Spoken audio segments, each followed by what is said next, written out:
agenda today, and I'm going to take it that committee members have had the opportunity to read the papers in advance. We've got a couple of deep dives coming up later on in the agenda. Just to flag up, there will be a short 10-minute break planned between sections 4 and 5 at around 10:35 this morning. And we are planning to finish today's public session by about 12:20, so that there is time for a short break before the start of the private session at 12:30. Can I also specifically this morning welcome Helen Thomas, our Chief Executive, who's attending to observe this morning's meeting. The committee clearly plays a key role in providing you, Helen, and the board with assurance on key areas delegated to the committee: finance, governance, corporate governance, and I'd like to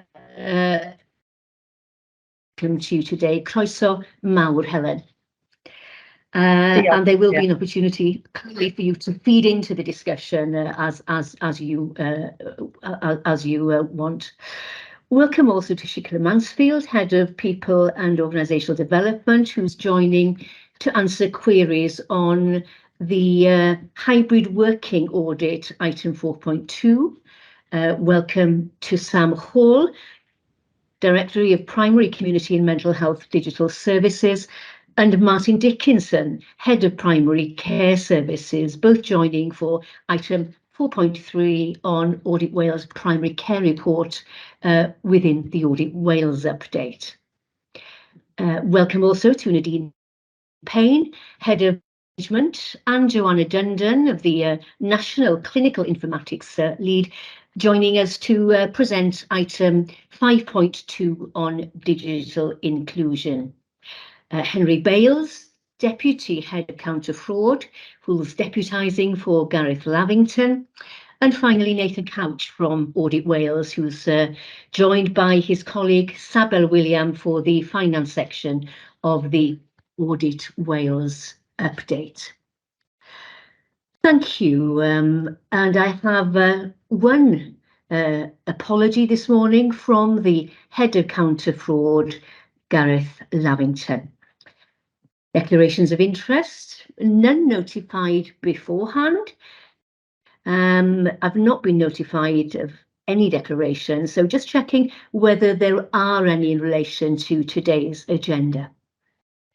No, none received. Therefore, let's turn to the starting with part 2 and the consent agenda. And to ensure that we focus on business critical activity, we are using the consent agenda this morning. Just to check, are there any issues that anyone would like to see moving from the consent agenda for discussion to the main agenda? No, I can't see anything. Therefore, I conclude that all members are happy to approve and note all items as requested. Now, there is a number of them, as you see from your agenda. So formally, therefore, we are approving item 2.1 from the committee meeting held on the 3rd of July, the committee minutes, both public and private abridged minutes, and public minutes from the 18th of July. We are noting the NHS Wales Shared Services Partnership Committee Assurance Report, item 2.2. We are noting the Forward Work Plan, item 2.3, which includes items scheduled for future committee meetings. We are noting the policy update and specifically approving the 6 policies listed there, the study leave, the procedure and guidelines, the display screen equipment, the control of substances hazardous to health, safe manual handling, the incident reporting and investigation, and the waste management policy. That is item 2.4. We are noting the COVID-19 inquiry update, item 2.5, noting for assurance the decarbonisation return, including the annual emissions return for 22-23, and the decarbonisation reporting return for Q1 this year, item 2.6.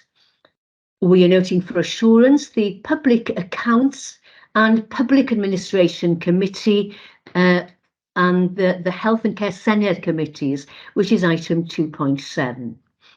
We're noting the integrated medium-term plan for the years 24 to 27, which is item 2.8.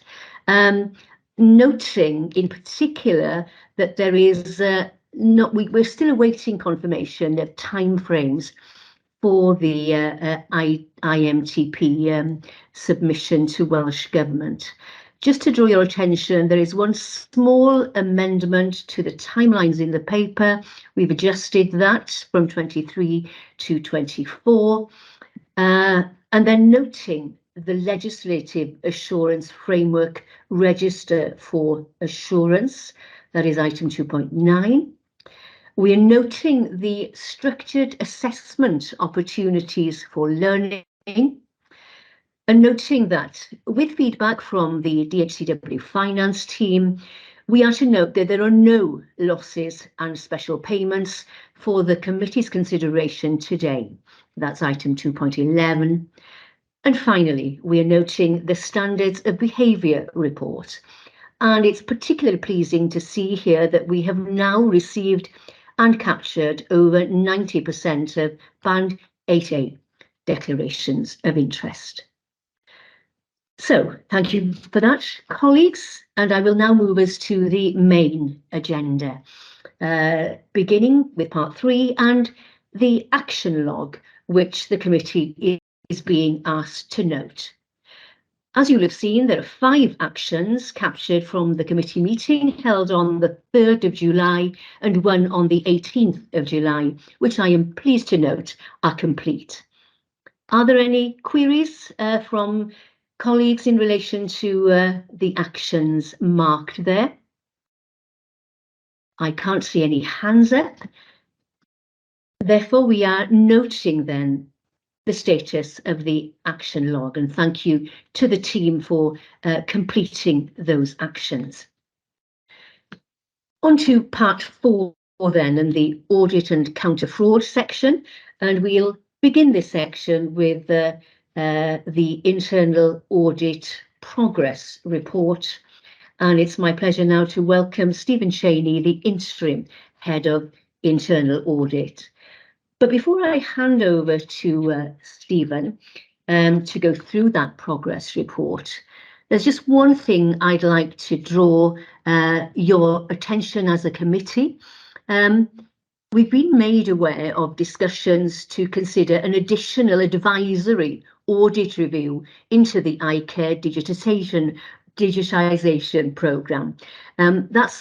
That will be part of the programme for 23-24. Now, I've been consulted on this and I'm fully supportive of this approach. You'll recall that the programme transitioned to DHCW from Cardiff and Vale University Health Board on the 1st of June this year. It has gone through a period of pause and reflect to enable the teams to understand the programme requirements and dependencies. So from a committee perspective, I believe that an early assessment from internal audit colleagues would provide a very good opportunity to allow us to better understand the current status of the programme and pick up any areas we may want to look at in more detail. Now, Stephen, you may want to pick up that point as part of your programme report agenda item. So with that element of introduction, I will hand over to Stephen and the internal audit progress report, which we are being asked to note. Stephen, croeso. Thank you. Thank you very much, Chair, and good morning, everyone. We continue to make good progress with the delivery of the internal audit plan. whilst we've reported 4 reports to this committee, we are currently drafting 2 further reports and significantly progressed on a number of others. We have 2 audits that we've yet to commence, so we are well on track with the plan for the year. We have actually identified one review, the implementation of Link, which was scheduled for Q1. We started planning for that review, and it was quite clear that now was not the time to be doing it. So we changed the scope of the review to look at the governance arrangements around the transfer in of programmes of work into DHCW. We recommend or suggest that looking at the stage of this review and where we're at, that we can utilise this time to pick up the iCare services that have been transferred across from Cardiff and Wales. So we'll certainly be able to incorporate that into this plan.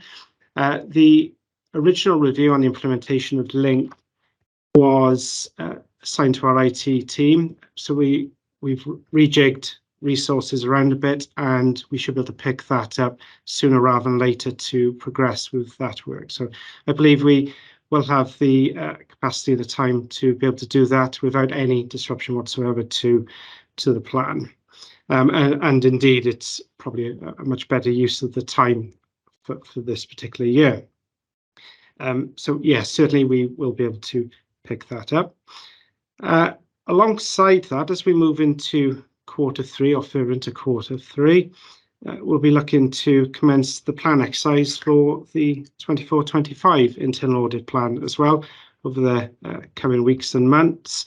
We're at that stage, but overall, to summarise, we're making very good progress with the plan. It's largely due to the positive engagement that we receive from DHCW, so I think it's worth noting that.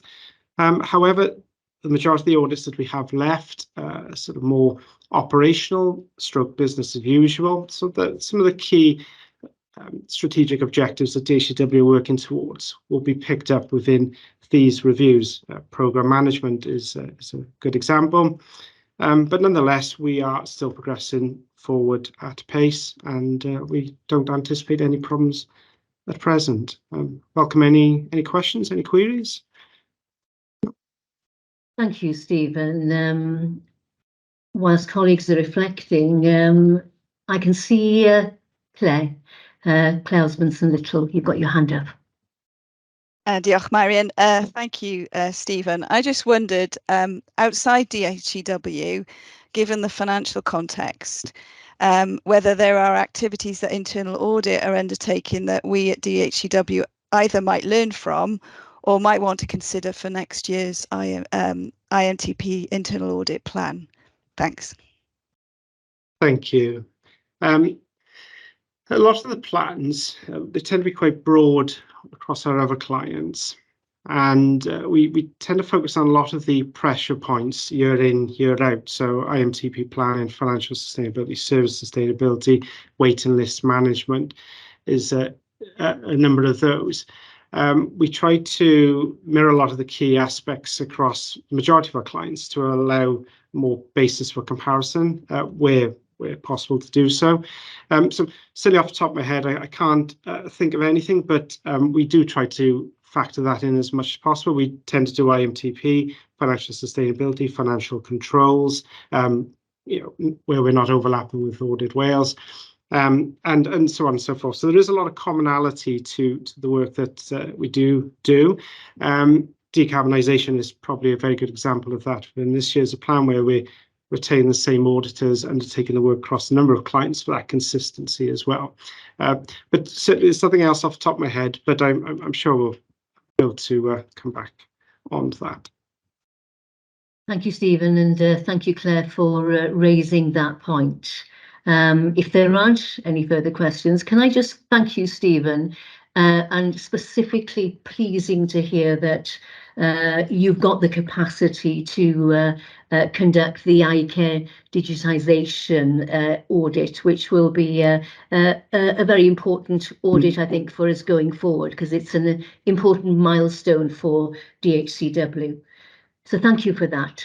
Thank you. Shall we therefore move forward to agenda item 4.2 and specifically the two internal audit reports? And I'll hand over to you then. They are the hybrid working, and we have Shikala Mansfield, who's joined us and is prepared to respond to any questions or queries as a result of that audit. Secondly, there's the board assurance framework audit, and Chris, the board secretary, will be prepared to respond to questions arising from that audit. But over to you first then, Simon. Thank you. Stephen. Yeah. Thank you again, Chair. Hybrid working.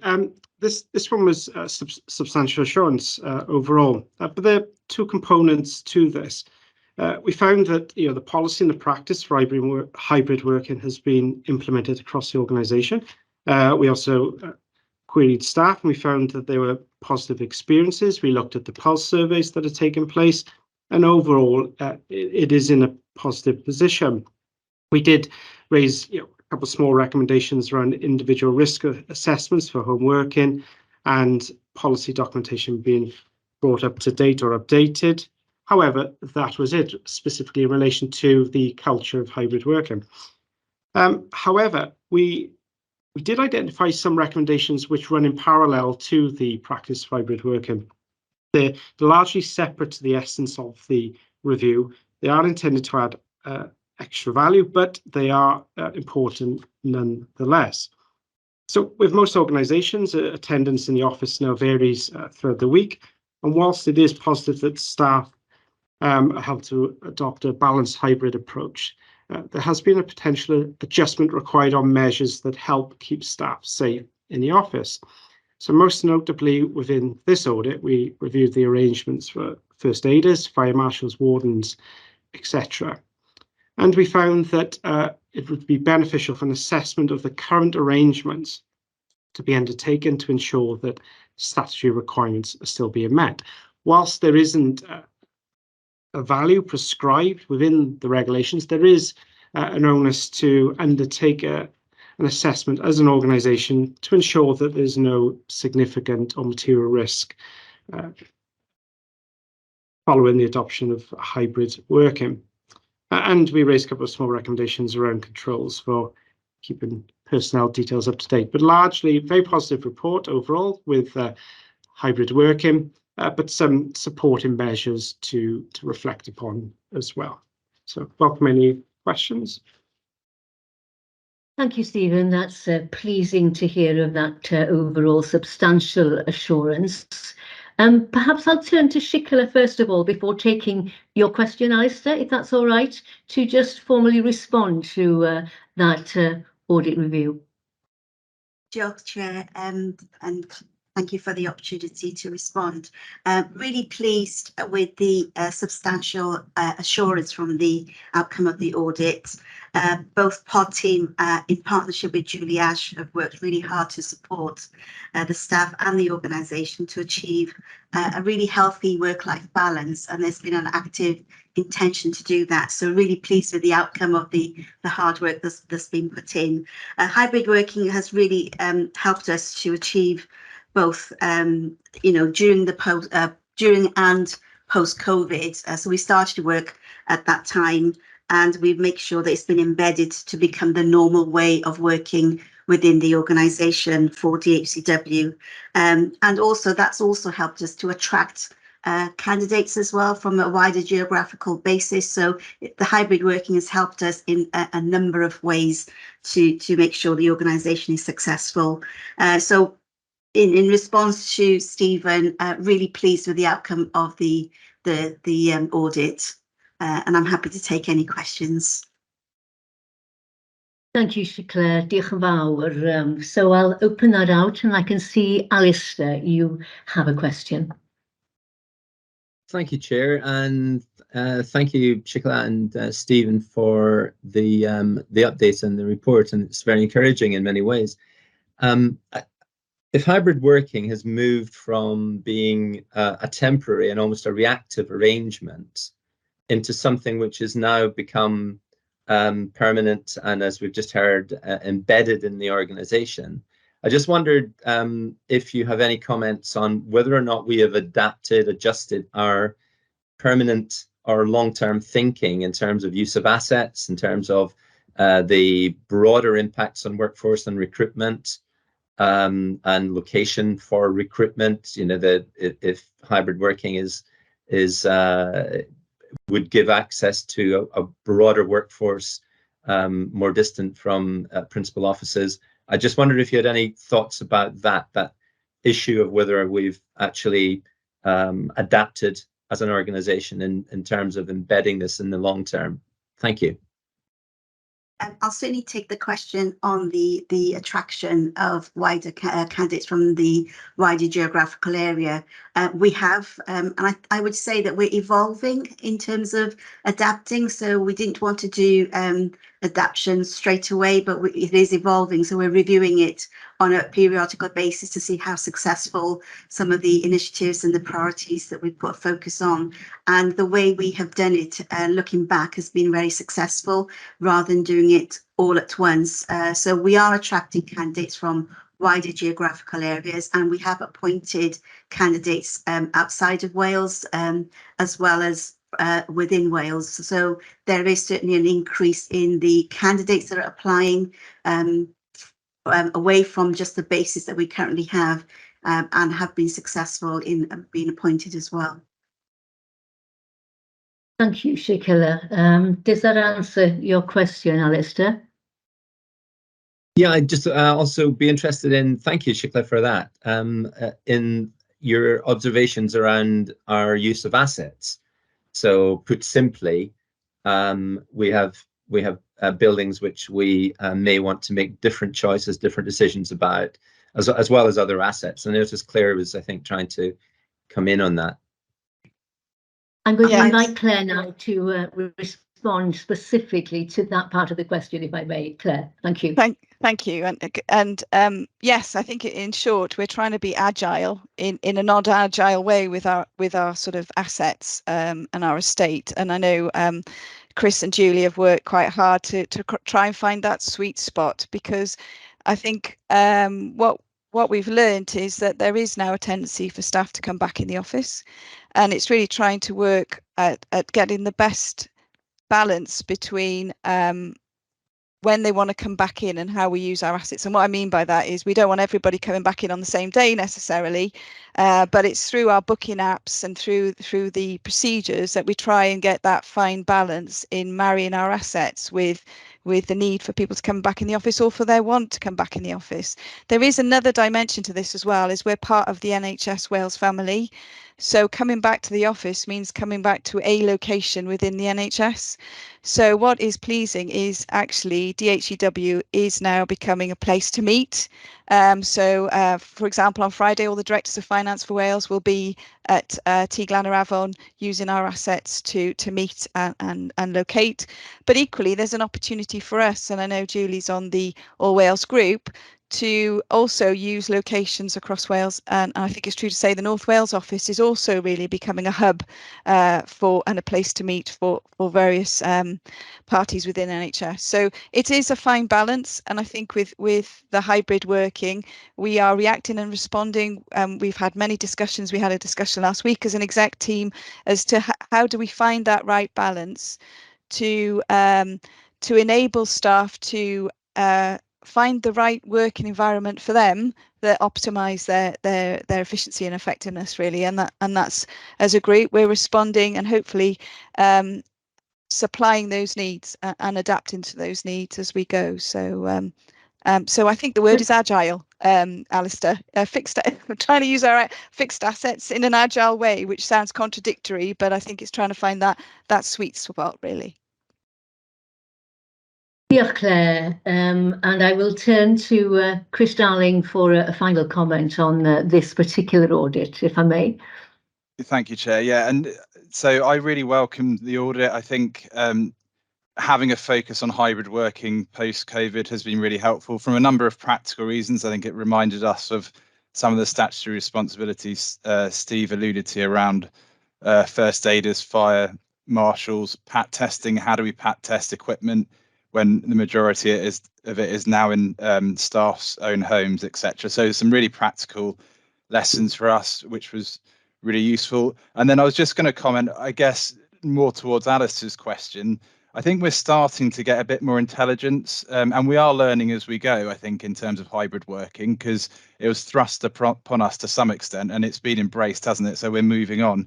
The Welsh Government policy direction, I think, from an estates perspective, is around collaborative working in partnership, rationalising space where you can, but doing it in the context of the benefit for the wider public sector. So we are engaged in those discussions. And we have recently had a DHCW staff survey where we've had over 600 staff respond. Strickler will know the exact number. I can't remember off the top of my head, but a huge proportion of the workforce. Hybrid working was one of the areas or topics from that, and we followed that up recently with a follow-up survey for staff or input specifically around our estates assets. So we've had over 70 staff comment on that, and a lot of the intel coming through, that's still out live at the moment, so we haven't concluded that, but a lot of the intelligence coming through there is more around what's important to them in an environment where you're not based in the office 9 to 5. So I think there is a lot coming through at the moment that we need to review, consider, and then reflect in terms of how we change our approach to working, because it has come quickly, but we are, I think, trying to listen as much as possible to what works for people, and so there's some really interesting feedback being given, which will certainly shape what we do moving forward, I think. Thank you, Chris. Good to hear about that feedback coming through. And I always suspect that it's particularly challenging for new members of staff to become fully embedded and to get to know the organisation and colleagues as well through hybrid working. It's good to get the reflection of this audit in terms of potential lessons and adaptations that we would want to make for the future. So Deal for that. Shall we move ahead then to the second audit, which is on the board assurance framework? And Stephen, I'll hand over to you once again, if I may. Thank you very much again. Board assurance framework, or the BAF as it's often called. We use the same auditor to complete this work that's focused on some of the previous audits we've done around the corporate governance arrangements. So we've really seen that continuity of the journey over the last 2 or 3 years. So using that incumbent knowledge, we're able to sort of maybe have a more unique perspective as part of this review. And that's very much the way we approach that, what has been done, the improvements that have been made. And whilst we did raise a couple of recommendations, they were more enhancements to the current process again, which is why we've led us to provide substantial assurance for this review as well. This one focused on the assessment of the BAF itself, the implementation of it, the reporting to the board and subcommittees of the board, how it's been developed, and the way it links to the corporate risk register, risk appetite, and emerging strategic risks. So very much that risk framework and how it plays a part within that, and how it provides assurance to the board. And what we found overall was well-developed reporting. There's good oversight from this committee and from the board itself. We also found that the BAF process links into the corporate risk register, and the risk appetite is well defined. However, we did raise a recommendation over that point I made about the journey itself, how a risk is managed, what progress has been made towards achieving its target score, and sort of visibility around that. Likewise, we looked at the assurance, as I mentioned, up to being provided to the board, and we found that there is reporting on a quarterly basis outside of the committee reporting structure over the progress and delivery of actions to achieve the reduction of those risk scores, but it isn't necessarily reported up to the board in a formal, regular capacity as well.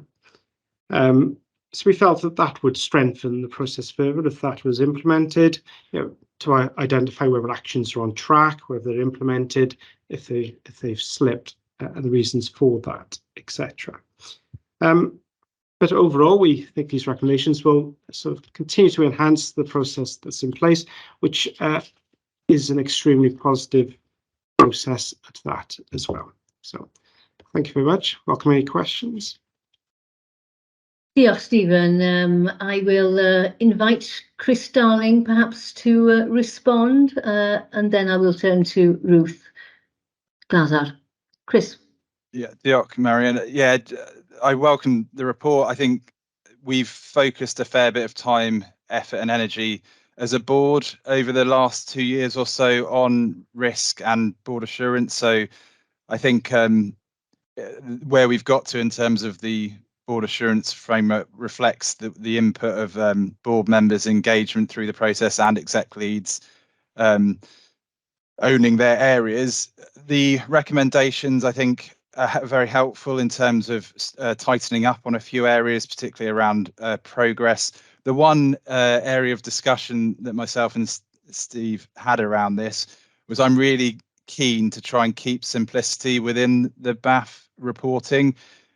So as Steve knows, I'm not keen to extend the principal risk summary over more than one side of A4 or one slide. I think it's really important that we try and keep to 5 slides to summarize where we've got to, which is a challenge. And that doesn't mean moving font size down to font 6. That does mean trying to do it so you've got a fair summary of the position for the board members to take assurance or not on.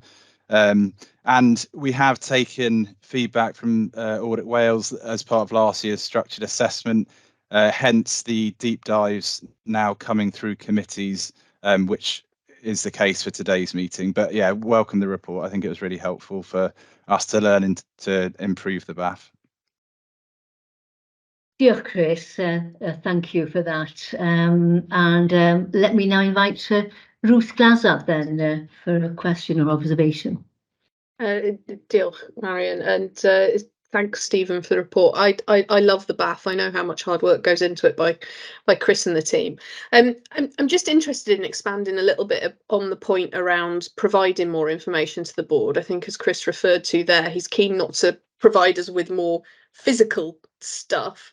But it feels to me like we do get an appropriate level of information from the BAF. And I just wondered whether that was because we sit on audit boards, so we tend to see more around the risk and around the BAF anyway. And actually, we need to perhaps, as board members and audit board members, be a little bit more curious when we're in the board sessions around that. So I don't know whether you could just kind of expand on where that gap seems to be, because I don't feel like I need more or different. It feels sufficient to me, but I just wonder if that's because of the perspective that we have here around the audit table, and there's something about that perspective we need to take into the boardroom. I think that's a good point.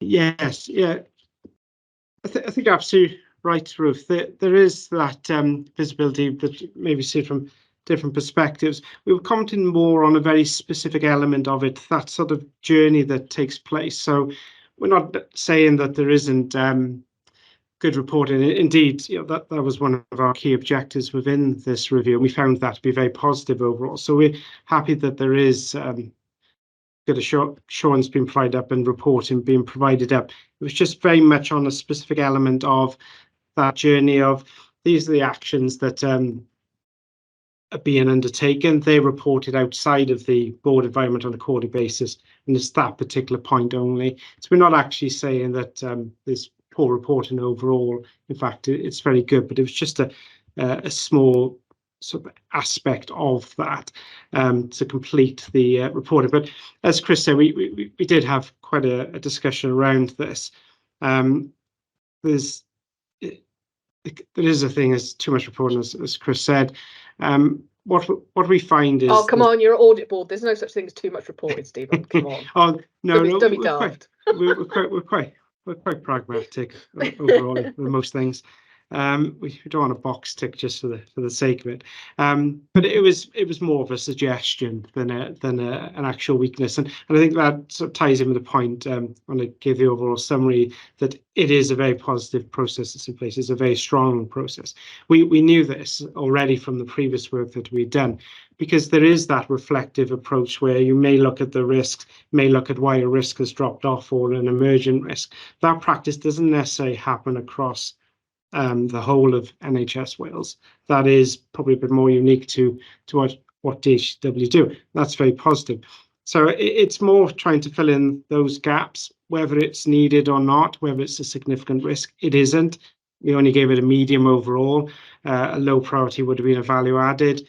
It's just a small gap. So I wouldn't want to suggest that there's an absence of reporting overall, but rather just completeness of closing out an additional strand, if anything. Thank you. So. It strikes me then, Marion, that perhaps we can have a conversation with Chris, that there's something, if we want to improve the assurance around the journey, there's a role here, it feels to me like, for audit board members in board when we discuss the BAF, and perhaps, Chris, we can take that conversation offline and discuss what that might look like. Shall we? I'm not sure whether it's my screen that's freezing, but I shall continue. We can hear you, Marion. Unless you can you? Fine. Okay, that's great. So we can take that offline, I suggest then, Ruth, given the constraints of time in this morning's meeting. But can I just thank Stephen for the excellent work on these two audits, which we are being asked to receive for assurance. And it's very pleasing to note the overall substantial assurance in both cases. So thank you for that. Just before we end on this agenda item, I'd just like to note that there are two further audit reviews which have been completed, and because they're deemed to be of a sensitive nature, they've been placed in on the private agenda, and we will be coming back to that in private session. Thank you.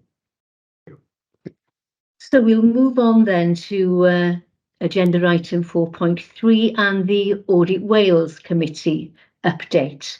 It's my pleasure now to invite Nathan Couch to present the committee update, and welcome also to Sabel William, who is supporting Nathan.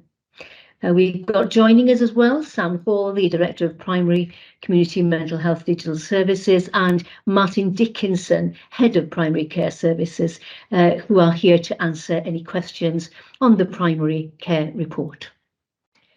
Diolch. Nathan. Thank you, Chair. Good morning, everyone. So we've got a couple of papers on today's agenda, as the Chair's just mentioned. So I'll take the Audit Committee update first off. So this update is a routine report that we provide, which gives an update on our current and planned accounts and performance audit work. It also provides additional information on other relevant examinations and studies published by the Auditor General, relevant corporate documents published by Audit Wales, and details of any consultations underway. So in terms of the accounts audit update, this is very brief. So we've completed the 22-23 financial accounts work, and it's good to see that there's a lessons learned update later on in the agenda for that, which reflects on what went well and what could be improved from this year's process. In terms of the 23-24 financial statements work, our planning risk assessment work hasn't started yet, and we're due to meet with the ACW representatives in the new year then to sort of plan that particular piece of work. In terms of the performance audit update, I'll take structure assessment, the core structure assessment first off. So I completed the field work for that. Our internal emerging findings meeting is scheduled for Thursday. and the aim is to issue a draft report for clearance in November. The intention then is to present the report to a board development session or briefing session, and give the board an opportunity to collectively discuss the findings and recommendations arising from the review, and then we'll present the report formally to this committee in the new year, and then public board in March. In terms of the structured assessment deep dive, so this initially was meant to be on the organisation's digital arrangements. However, considering the current financial challenges across NHS Wales and requirements from Welsh Government that the NHS bodies identify additional savings, we decided to refocus that particular piece of work. The organisation's response for achieving cost improvements, efficiencies, and financial sustainability. So we're currently in the planning phase for that particular work, and we'll be looking to roll that out across all NHS bodies in the coming months. And the deep dive on digital arrangements will be rescheduled then to later on in 2024. A review on the GMS programme, Board Governance Financial Management Arrangements, is on today's agenda, so it's up next. So I'll be discussing it shortly. And then finally, sorry, I've just missed one out. The workforce planning arrangements, we've issued that report as draft, and that will be discussed at the committee in the new year. And then we've got our local review on stakeholder engagement arrangements, which is in the planning phase, and that's due to commence early in 2024 as well. In terms of other relevant publications, so since the last committee, we've published some items that may be of interest to committee members, and they can be accessed by the link in Exhibit 3 of the update report. Just to give you a brief overview of those, so our NHS Workforce Data Briefing accompanies our thematic work on workforce planning and brings together a range of metrics and trends that help illustrate the local and national workforce challenges across NHS Wales. Our NHS Wales Finance Data Tool uses data from Welsh Government budgets, NHS bodies' financial statements, and monthly data submissions from NHS bodies to Welsh Government, and can be used to look at trends in NHS finances in Wales or individual NHS body level. And that's up to the 31st of March 23. And the report on approaches to achieving net zero across the UK is a result of a joint piece of work between all the public audit offices of the 4 UK nations, and sets out the UK and devolved government's legislation, policy, strategy, governance, and monitoring arrangements relevant to achieving net zero emissions. Finally, then, for our update, we have published our biodiversity and resilience of ecosystems plan for 23-27, which builds on previous plans and ensures that biodiversity considerations are embedded into everything that we do, and committee members can access that using the link included in Exhibit 4 of the paper. That's it for the update, so happy to take any questions. Diolch, Nathan. That's very helpful also to hear about those other audits that are potential further learning for DHCW. Claire Osmondson-Little to start. Thanks, Nathan, for the update. It's just really to highlight in the NHS Wales Finance Data Tool that DHCW appears, which is great. And actually, it was one of your objectives, I think, Nathan, to inspire as Welsh Audit Office, which, you know, I love that one. But actually, I think it's really positive that you are flagging that data at a time when we're in such a financial challenge, because it really brings the context to life. So I would encourage people to have a look at that piece of data and look out for DHCW on that analysis. Thank you. Thanks, Claire.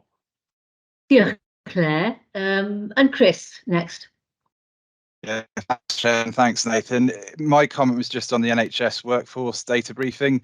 Really helpful, really informative. And I think we've raised this before. The category that's increased the most over the last 10 years within NHS Wales is admin and estates, and digital staff fall within that category. That's really hard for us organisationally then to understand the drill down as to what that means for the digital element of the admin aspect of that category. So, you know, I know you can't do anything. It's an agenda for change, you know, admin and clerical digital fall within that category. But if there are any forums you're at that you're able to raise that, it is something that doesn't help us organisationally from a workforce planning perspective.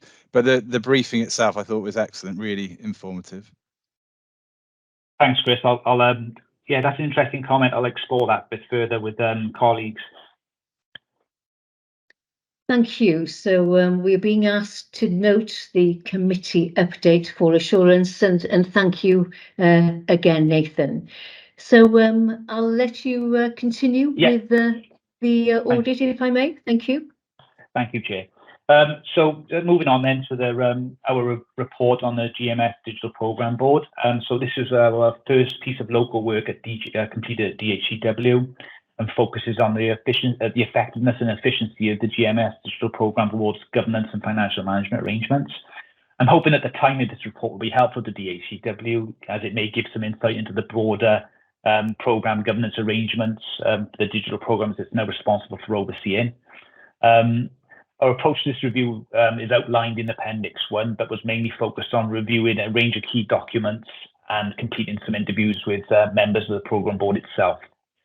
In terms of our high-level findings from the review, so first taking the Programme Board's governance arrangements, we found that the Programme Board has reasonably effective arrangements in place to conduct its business. However, there are opportunities to strengthen the terms of reference to provide greater clarity on its decision-making authority and position within DHCW's wider governance and accountability framework. We found that there's a stable membership with appropriate senior leadership representation. However, there are opportunities to enhance the Programme Board's work programme and strengthen the subgroup structure. We found that the Programme Board generally receives high quality and timely information, and its arrangements for engaging and communicating with stakeholders are effective. The Programme Board's risk management arrangements and benefits realisation arrangements are effective, whilst flows of assurance from the subgroups to the Programme Board are reasonably effective. There is a need to strengthen assurances provided to DHCW as the host body. And in terms of the Programme Board's financial management arrangements, we found that the Programme Board did not operate within its budget for 22-23 and is predicting future deficits due to inflationary cost pressures.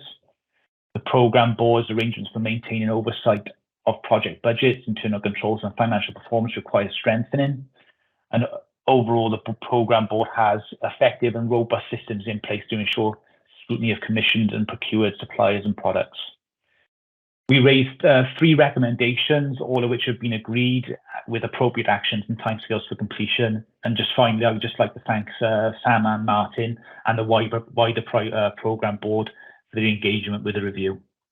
So I'll just pause quickly there to take any questions. Thank you, Nathan. That's a helpful resume of the main points of the report. Let me turn then first to Sam Hall, Director of Primary Community Mental Health Digital Services, to perhaps respond to the contents of the reports and the recommendations, please. Sam. Thank you, Chair. We really it was very useful piece of work to go through with Nathan and the team. It really helped me to understand a little bit more about how the GMS contract works and how the board works, and we found it a very engaging and useful activity, as all of audit should be, and generally is. So that was really good. So thank you for that. The recommendations that were made are all sound, and actually. We're more than happy to take them through. Martin, who's also on the call, we've talked about them. They all make perfect sense. It's really good to have them pointed back to you, but we probably would have moved some of them on, I think, anyway, especially around finance. We're aware of digital inflation. We're aware of those pressures. Those conversations will be had at the time when we go into our planning with the thoughts around the contract anyway. And that we are going to make sure that these things and the recommendations are put in place by the 31st of March. So within the next, within Q4, we will make all of the relevant changes. And we're more than happy to do that. It's a very useful report. Thank you. Thank you. Thank you, Sam. Alistair, I think you have a question. Yeah, it's as much as anything an observation, if I may, Chair, and I find it a very helpful report, as Sam's just indicated, just looking at what looks to me to be more of a tightening of standards and approaches with some useful learning coming in, rather than any significant shake-up of the way it operates, but some important tightening. And I just thought it was likely that the terms of reference may well link with the review of the term and clarity of the terms of reference may well link with the issue of financial control over budgets. The question at the end of that, Nathan, was whether financial control should rest within the project board or the program board, or whether it should actually have that external oversight, that and whether there's something in between the two that is somewhat being missed. Yeah, thanks, Alistair. So I think, whilst in itself the program board's operating effectively, is absolutely, it's working really well. I think there were some aspects of its role that made us sort of question whether we could call it a program board in itself. So I think that needs to be bottomed out by DHCW. In terms of the sort of financial aspect of it, they've got the subgroup that they're establishing, the finance subgroup. I think going forward, there might need to be some DHCW representation on the board from the finance perspective, and I'm sure Claire might add to that now she got her hand up. But I think it also speaks to the flows of assurance as well, coming from the board itself into DHCW. So I think that's certainly an area that we've identified for strengthening, and I think finance will sort of feed into that, if you know what I mean. I'll just let Claire come in. Yeah, I mean, I do come in. Thank you, Chair. Yeah, I would echo. I think it's a really helpful report, and it flags for us the opportunity to work collectively with Welsh Government in the finance, in probably the more strategic space. Operationally, obviously, it's part of our directorate and is managed through our key controls. But I think what it flags is, given the context of inflationary pressures and given the strategic ambition now that Sam Hall and the team have outlaid, I think there is an opportunity here for us to work together with the programme board to lay out what that strategic, financial, sustainable requirement needs to be. And I think that report helps us position that, because it reflects, to move from a reactionary budget setting to more of a strategic budget setting. And I think working collectively, as we've always done, enables us to build on that platform together. So I welcome the report, and I think the actions coming out of that enables us to strengthen that financial governance in a more strategic space, and that's what we are working to achieve. So I think that presents some challenges, but equally it would, I think, give us the opportunity to make the more efficient long-term decisions that we need to do in that space collectively, really. Thank you, Claire. So, Nathan, you've heard positivity all round, a very helpful report, I think, which will help take the team forward. And I'm very grateful to you for sharing it with the committee this morning. So you referenced earlier the lessons learned from the Audit of Accounts and Annual Report process. So if there aren't any further comments, and I don't think there are, let's move on to agenda item 4.4 then. You'll recall that the Audit of Accounts and Annual Report process was slightly different for the last financial year. So I'm going to invite Mark Cox, who's the Associate Director of Finance, to report on the lessons learnt from that Audit of Accounts and Annual Report process. Mark, diolch. Thank you, Chair and Board. I'll be picking this item up with the Head of Financial Services Reporting, Sian Williams.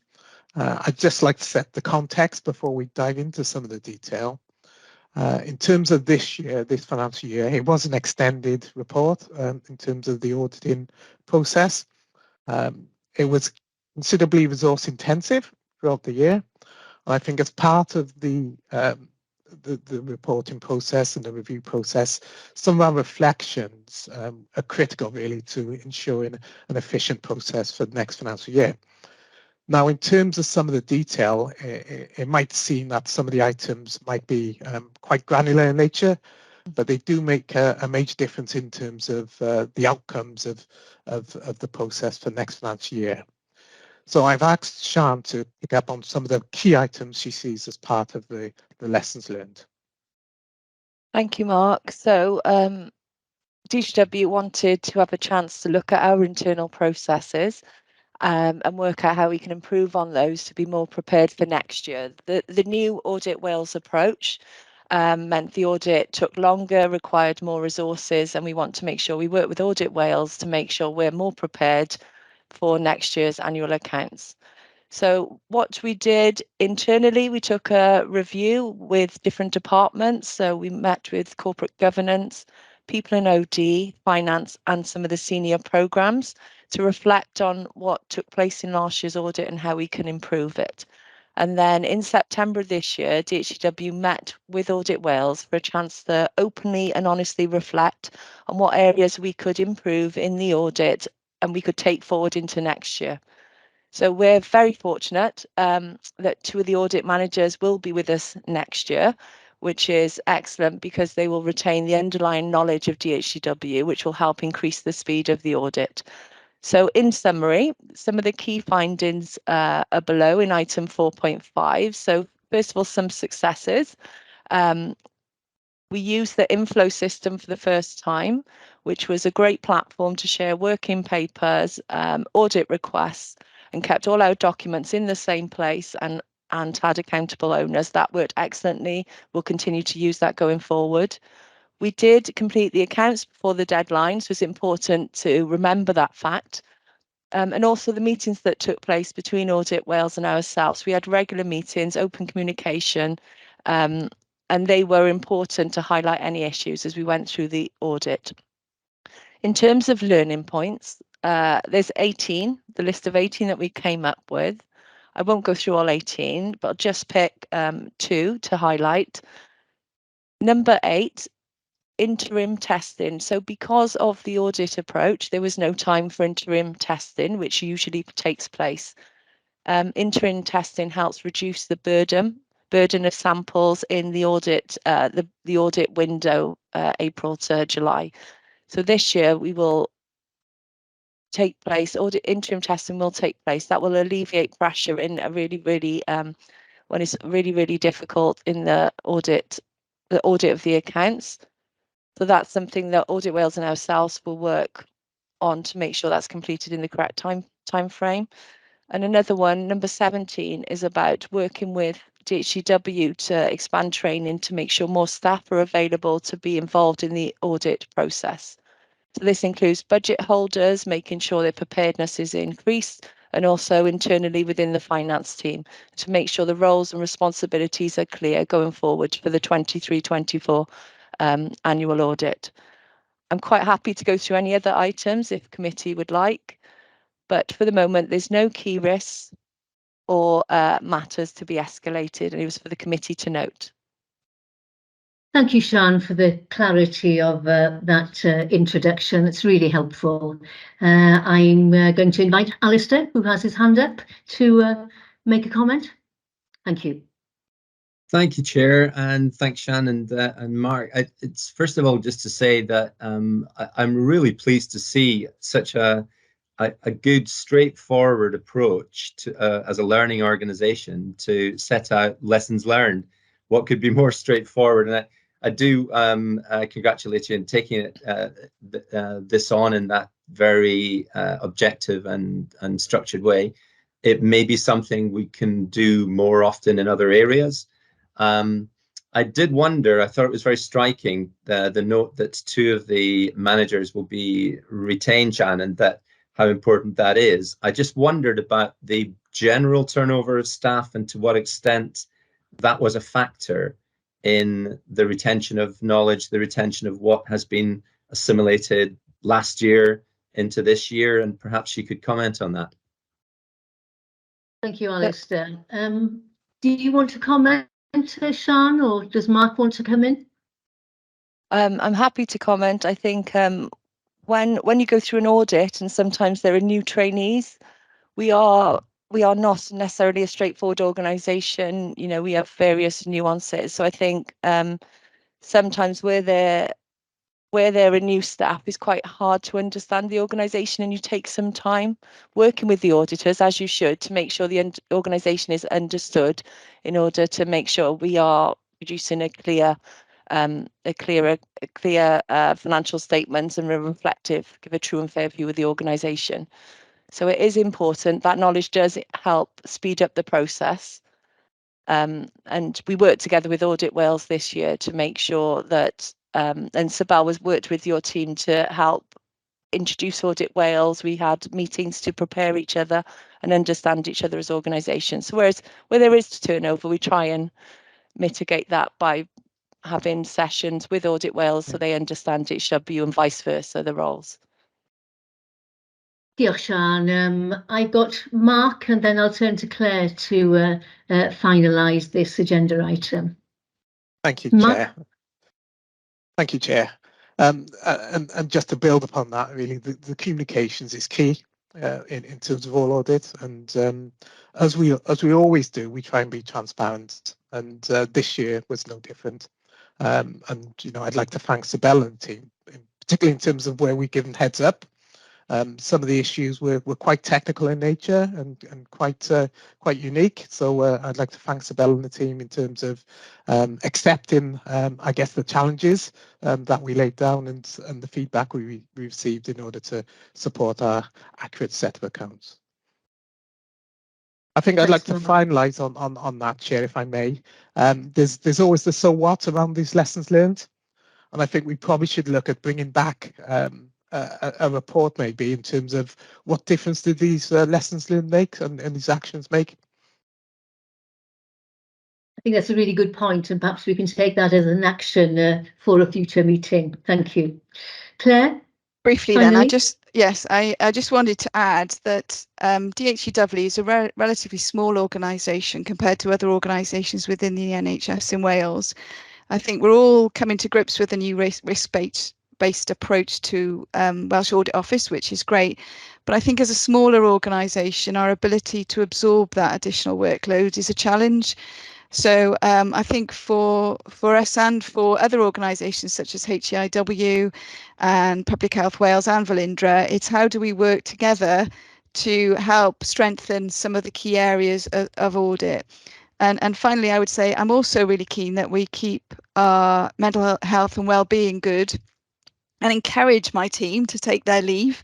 Obviously, with an extended audit from March to July, we've had to recalibrate some of the timing of some of our vacations, but it's really keen for me. One of our outcomes next year must be that everybody has an opportunity to take their leave, irrespective of audit timetables or pressures, and I'm sure that's also true for Welsh Audit Office. So it's really about how do we engage in a way that enables us to do this in the right way, both from an operational perspective, but also from a people perspective. And that is also a challenge that we'll take away and monitor as we go forward. So yeah, great learnings and a great way forward now, I think. Thanks. Diolch, Claire. And on that really positive note, then I'm going to bring this discussion to a close. And we're noting for assurance the structured assessment opportunities for improvement. And those 18 learning points I think we will be taking away. And I'd just like finally to take this opportunity to thank Sabel and the team. We've heard you're being praised, and your support has been much appreciated. Felly, to put on record our thanks, Sabel. Diolch yn fawr iawn. Diolch, and I'd just like to say thanks as well for the open conversations that we had at that meeting, and how open DHW have been with us to try and improve the audit process for next year. So diolch yn fawr iawn. Diolch yn fawr. So we're slightly behind time, so I'll take us on to the next agenda item, which is the audit action log. And it's my pleasure now to invite our head of Corporate Governance, Laura Torrey, to update the committee on the current status of the action log and highlighting any changes in the status since our last meeting in July. Laura, croeso. Diolch, Marion, and I'll try and be quick in the interest of time. So it's a real pleasure to present this report to the committee for the first time. And just before I go into the report itself, I would just like to thank Julie Ash, our Head of Corporate Services, for the ongoing support she's provided during the transition of audit tracking responsibility. So thanks, Julie. So the committee Pleasure, The committee is really familiar with this report. It's a routine audit action log report, and members will be aware that following advice from internal audit, one action dependent on a third party is being managed via a separate log for tracking. So there were 54 actions reviewed at the last meeting, where 33 were closed, which left a total of 21 open actions. The committee received 2 new reports at the last meeting, which contains a total of 3 actions, and 1 action relating to organisational performance was reopened as further action was identified. All of these actions have been added to the log, and this now contains a total of 25 open actions, 5 of which will be reviewed in the private session later today due to their technical content. So from these actions, the committee are asked to note that 20 of these are considered as complete, 4 are on target for completion by their target date, and 1 action is not on target for completion and will be seeking the committee's approval for a formal extension request. But this is got some technical content in that action, so this will be formally discussed in detail during the private session today. So that's all really I wanted to highlight from the report, but happy to take any questions if there are any. Thank you. Diolch, Laura. Thank you for that very clear update on where we are with the audit action log. I can't see any hands up, so I think we will therefore just note the status and thank you for the clarity of your presentation. We'll move on then. Unless there are any further questions? No? We'll move on to the local counter-fraud update report. And it's my pleasure now to invite Henry Bales, who's Deputy Head of Counter-Fraud from Cardiff and Vale Counter-Fraud Services, to draw just key highlights from the update in Gareth Lavington's absence. You can take the report as read, Henry, but key issues, please, would be very helpful. Thank you. Thank you, Chair. That's great to hear. The only key points that made me focus on are we've continued with the good work with the corporate inductions and the engagement there, and also done a bespoke people and OD team presentation, which I think was good to link in the 2 departments so we can work well together with investigations moving forward. E-learning, the figures weren't available when Gareth has put the report together, so I've got those for you now. As of April, when the new e-learning package came out, there's only been 1 person from DHCW to complete this, and the whole Wales figures are currently showing just under 4,600 people have completed it from there, with the main ones being where it's been made compulsory, mandatory. They've done that. We do have all the figures for the other organisations if anyone wants me to go through any benchmarking there. I say there are 3 fraud prevention notices in there which have all been disseminated and dealt with, and the risk assessments will be gone into more detail in the private session. The National Fraud Initiative is almost entirely complete for DHCW. There's one where we're awaiting a response from an external counsel. I believe it just to be a data error in there rather than anything of concern. And we've had no new referrals, and the only 1 investigation that's still open. We'll go into in more detail in the private session. And if there are any questions, please let me know. Diolch, Henry. Thank you. Are there any questions on the counter-fraud update? I don't think there are. So, Henry, you've just provided us with an update on the work carried out in Q2 of this last financial year. So it's pleasing to note the highlights of the report, which we are receiving this morning for noting. Diolch yn fawr eto. Thank you again, Henry. Which I think brings us comfortably then to the end of part 4 of this morning's committee. I suggest therefore we break for 10 minutes and reconvene at 10 to 11. I'll see you in just under 10 minutes then. Diolch yn fawr. Croeso nôl.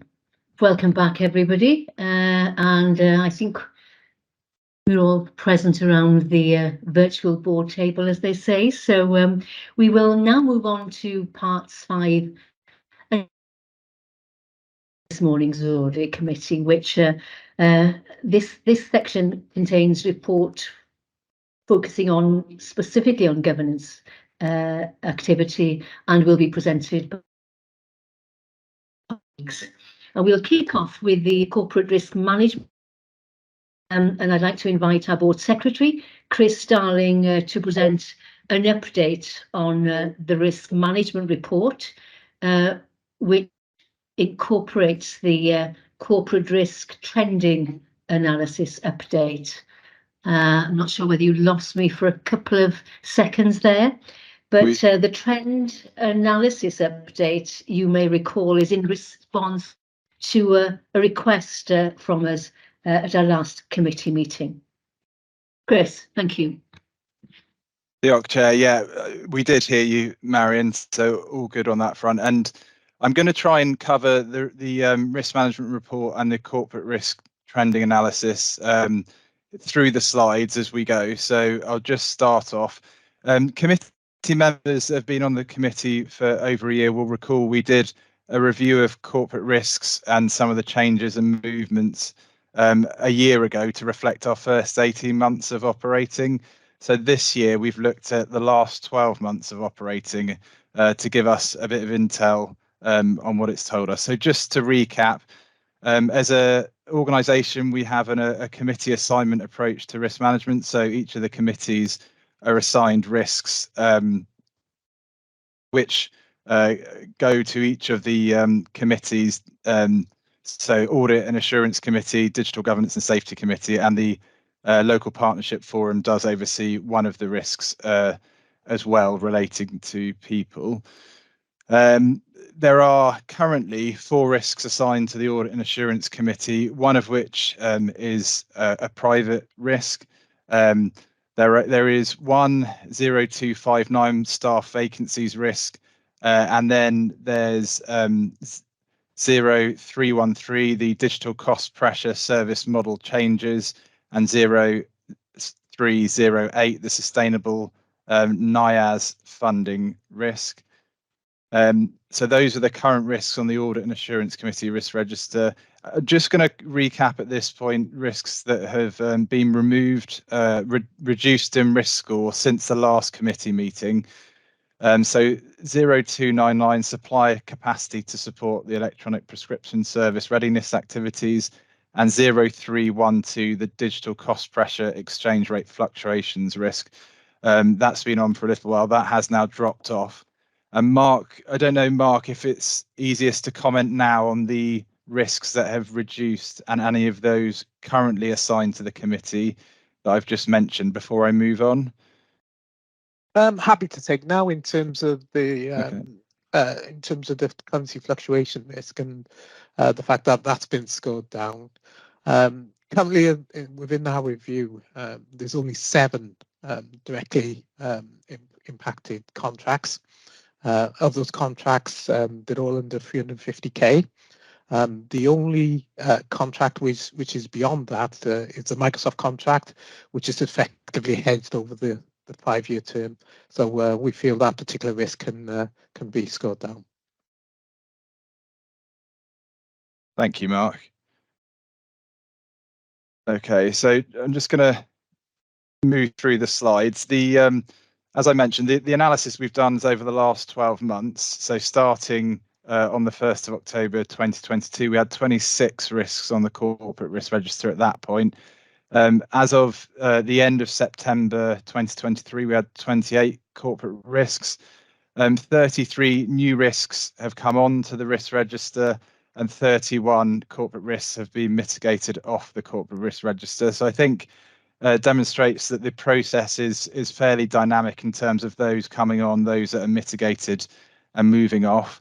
At the moment, approximately 6% of the risk profile of DHCW are corporate risks. So the 28 corporate risks today are corporate risks. We do have 488 risks as an organisation. That has dropped actually quite significantly over the last year. We're doing a lot of work to try and reduce the total number of risks. And obviously the approach we've taken is that only risks that are approved by the exec lead for the area for the risk move on to the corporate risk register for oversight by board and the committees of the board. So if we just look at where we've not been able to mitigate risk over the last 12 months in particular. So there's a number of risks, the majority of which sit with the Audit and Assurance Committee. There are a number of risks on there that are marked as private. Many of those relate to cybersecurity, and there's a few others that the Digital Governance and Safety Committee will be looking at in a bit of detail in a couple of weeks' time when that committee meets. From an Audit and Assurance Committee perspective, the staff vacancies risk is the risk that's been on the risk register for the last 12 months. The risk score has fluctuated during that time, but it hasn't come down or been removed. And just to note, there are two risks, staff vacancies being one, the other one being new requirements impact on the resources and the delivery of the IMTP, which the Digital Governance and Safety Committee oversee. Those two risks have been on our risk register pretty much since we established. So they're the two we're really struggling to mitigate down. We did look at these last year at the same point, but I'll invite Shikala to comment on the staff vacancies risk. Before I do, I should say we had a bit of a deep dive discussion on this at the last risk management group. I know the risk assessment is likely to bring this risk, it's currently scored as a 16 down, getting the balance between staff and vacancies, staff in post versus the resources and the resource packages we potentially need to move work forward in the context of the financially constrained environment that we're operating within at the moment. So Shik, do you want to comment on some of the work to date on this risk? Thanks, Chris. I think the main one really is the establishment of the Strategic Resourcing Group, which focuses particularly on the resources required. And one of the other things that we've done is the strategic resource planning that was introduced. So we now have a better data in terms of awareness of what resources required by directorate, by each quarter. So we're able to forward plan the various campaigns and also the target groups that we need to work with and really bespoke some of our recruitment campaigns for those particular groups and particular roles.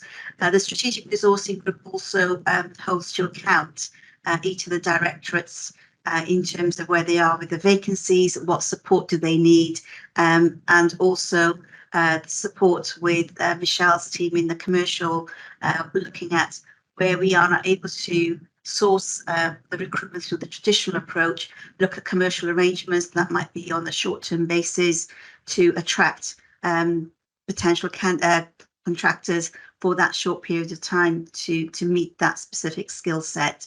So I think there's lots of work that's been going on and continues to go on. In terms of recruitment, when we looked at the figures for quarter one and quarter two, based on the strategic resource plan, we were forecasted to recruit just about 148 in Q1 and Q2. We've actually recruited 217, but obviously there's few of those that are internal, so the numbers that keep adding on in terms of the total requirements.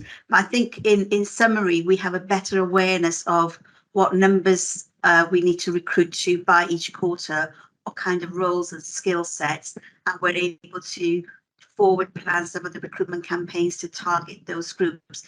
We have a greater awareness in terms of where it's potentially difficult to recruit, and therefore put some mitigation actions in place to make sure that we've got campaigns and contacts with the relevant agencies and resourcing organisations that can support us. Thank you, Shik.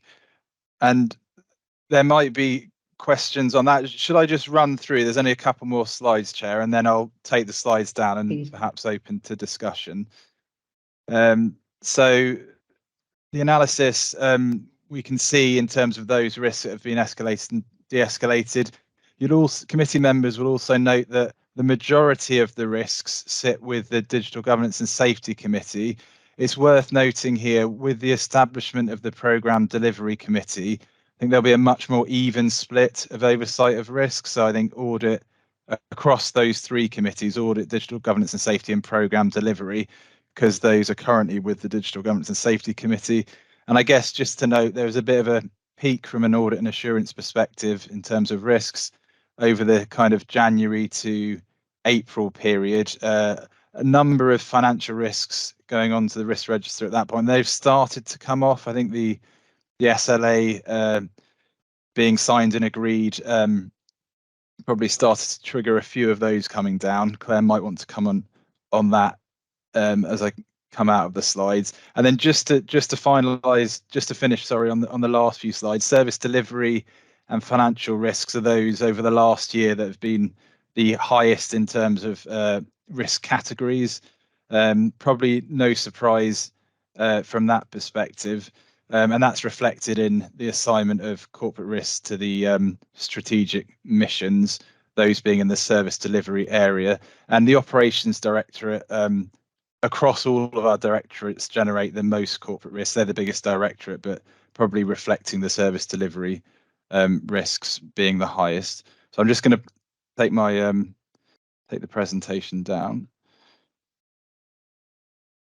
And happy to open up for questions on the presentation generally, the staff vacancy risk, any questions, or any of the other papers that were in the pack. Diolch, Chris. Thank you. That was a very helpful review and a reminder of the shift that's happened during the course of the last few months. Can I open it out for questions or observations? Let's see, I can see someone's hand up. My screen has... It's me, Marion, it's Claire. So I'll come in and comment on the financial roller coaster, for want of a better word, of risks coming in and out over the year. And I think that really sort of reflects a couple of things, really. We've seen we anticipated inflationary pressures and they hit, and then that moved from a risk into reality that needs to be funded. We anticipated exchange rate wobbles, particularly with the pound weakening against the dollar. But again, we got confirmation that was hedged, so that risk then became business as usual. And the SLAs, it was tough, and it was right to the wire in terms of getting the SLAs agreed, approved and signed. So I think what is true to say, though, until we resolve the sustainable funding process, we are going to have highs and lows and fragility around the financial risks. So it's one that you're going to have to come on the ride with me, I'm afraid. And I think that's really reflecting, I suppose, the embedding of risk in what we do as an operation and the tool that we use it. So it's live and it really reflects increasingly the snapshot of the business at a particular time. So I think that's really commendable of Risk and Beth in formulating the risk process, but it does really complement, I think, the BAF, which is more of a strategic risk review that we discussed earlier. And it's really using the right tool in the right context to make the right decisions. So so in a long-winded way, I think it's probably one that says it is going to go up and down, and that reflects where we are. But I think it's also important that through the BAF and the comments that Ruth made earlier, that we complement the operational risk with the strategic risks, and we have visibility of both. So thank you, Chris, and obviously I'll work with the audit committee to keep them posted on how those risks will develop within the financial context going forward. Thank you. Thank you, Claire. That's really helpful. I'm going to take contribution now from Ruth. I can see your hand up. Thanks, Marion. Thanks for that piece, Claire. I think it's exactly what I'd expect to see, a lot of movement on the financial risks.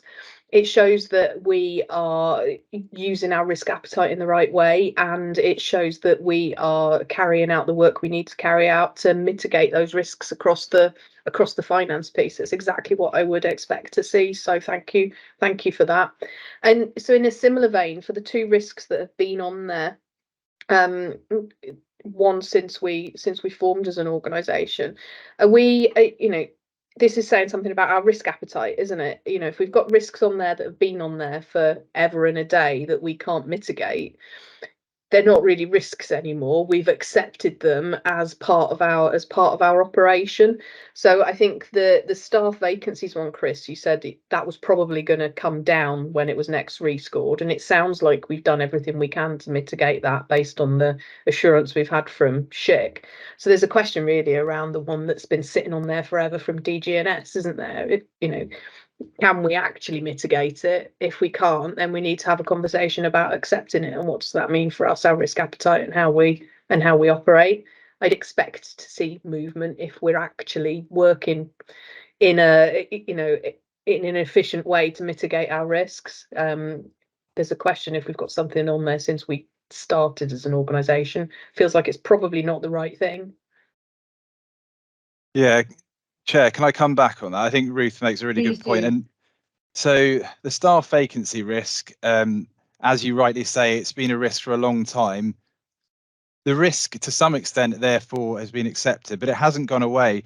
The fact we've grown, so 2.5 years ago, we were 700, an organisation of circa 700 people. We're now 1,150 thereabouts. We've grown so much during that period that risk around staff vacancies and filling critical posts has continued because we've grown at such a fast rate. But you're absolutely right in terms of looking forward. You don't want it just to sit there. But a lot of work does go into mitigating that, and I think the risk assessment around that risk in particular was more around how are we balancing individual staff vacancy risks versus work packages, so less so necessarily staff, direct DHCW employed staff, but packages that could help support that. With the other risk, and I can see Helen wants to come in, so I'll let Helen come in a sec. With the other risk though, Digital Governance and Safety Committee, we had exactly that discussion last year. The conclusion at that point was it felt like it should still be on the risk register. I think it'll be a really helpful exercise now, 12 months on, to revisit that discussion. We have been a lot more explicit this year with the IMTP about what is funded, what isn't funded, what is in the plan, what's not in the plan. And I think to some extent, that's useful in reflecting on that risk, because we definitely haven't just said we'll try and incorporate everything. We've been very clear where resources start and stop. So yeah, with this committee's approval, we'll do a bit of a deep dive on that as in a couple of weeks when we go through this process with them. Helen, did you want? Thank you, Chris. Thanks for that response. And I was just going to turn to Helen, our Chief Executive. You wanted to come in. Oh, diolch. Thank you, Chair. And yeah, just reflecting on that, and hope it's okay to provide my observations as an observer today. I think you're right. You raise a really good challenge to that, Ruth. I think, and particularly on the two risks that have been there that we are doing a lot of work to mitigate, and as Chris and Shikla have talked about in terms of the vacancies. And when you look at the new requirements impact on resources and plan, that is the world within which we are operating, isn't it? That is the description of our world. We originally, this was quite a high risk that we had on when we were responding to the pandemic. in terms of, you know, framing that risk. It's kind of changed slightly in terms of, you know, in DHCW's context, but it is the world in which we operate. So I think it would be helpful actually to do that deep dive that Chris is suggesting with the DG&S committee to really understand whether this is a risk or actually it's an issue and a part of the characteristic of operating within NHS Wales as a statutory organisation and as a digital organisation, given where we are. And I think, and again, Chris has outlined how we've tried to make sure that that is as visible as possible in terms of our planning and therefore our agility in replanning where we've needed to reprioritise, because that's essentially what happens, is we have to reprioritise in a dynamic, transparent way when we are faced with high priority requests for work that will come from a number of avenues, but often from Welsh Government in terms of it being a high priority. We just need to make sure that that is visible. I guess the risk being on the corporate risk register allows that to be the case, but actually I think that there are other ways that we could make sure that that is visible to you know, to the wider public and to the board. Thank you, Chair. Diolch, Helen, thank you. Ruth, would you like to just come back on that? I can see your hand is up again. If I could, Marion, I think that's really helpful, Helen, thank you. It feels like perhaps part of the answer to this sits within the new programme governance board, because actually it seems to me that that question is now more baked into the way that we work. For example, every time we take on a new project or piece of work from somewhere else, the first thing that we are talking about is about the resources that we have to be able to deliver it successfully, what it means for us if that's not funded, what that looks like, how we will do that assessment. You know, we spoke earlier about doing a bit of a deep dive into eye care, all these other pieces of work. It feels like some of that is much more baked into the way we work, and a lot of that might then sit under individual projects and programs and pieces of work. So I think that's really helpful to do the deep dive. And then the only other comment around the staff resources one is staff vacancies one is we'll mitigate this from a perspective of, do we have enough people in to do the job? And Claire will pop another one up on the finance side about the fact we've got no underspend anymore to be able to put against any savings targets. So it's a double-edged sword, isn't it? One goes down and something else will go up. But you know, I think as long as we're clear about that and that movement, then it's really helpful to have that visibility. Diolch, Ruth, and thank you, Chris, and thank you all for your contributions on that agenda item. And I think that whole question of risk or real issue is a fundamental one that is alive in our minds as we face the economic challenges, in particular, currently, and how we respond to them. So thank you. I'm going to bring that discussion to a close, if I may. And should we move on then to the Board Assurance Framework Escalations deep dive? You recall that this committee was very keen to carve out some extra time to focus on some key issues and some key risks.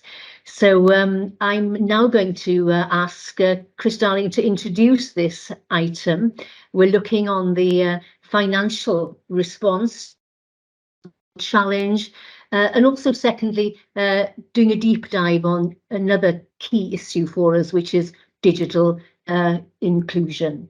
So I'll hand over to Chris, and then perhaps you can invite your colleagues in turn as is appropriate. Thank you, Chris. Diolch, Chair. Yeah, I will do so. So I'm just going to introduce this item and then I will hand over, because the intention is that we have the time on the deep dive aspects. And just going back to the BAF audit, internal audit feedback earlier, just to reflect, what we're doing today is very much taking on board what Audit Wales asked us to do as part of the structured assessment last year. And where there are areas where we want to get into a bit more detail that we don't have the time to do in the SHA board, we do that through committees. So just to start by recapping what's in the Board Assurance Framework report. So there's 5 principal risks, each linking back to our 5 strategic missions. There's a risk appetite assigned to each. We're focusing today on Mission 5, the contents of which very much sit within this committee's remit, and Claire is the executive lead for that strategic mission, so that's helpful from this committee's perspective as well.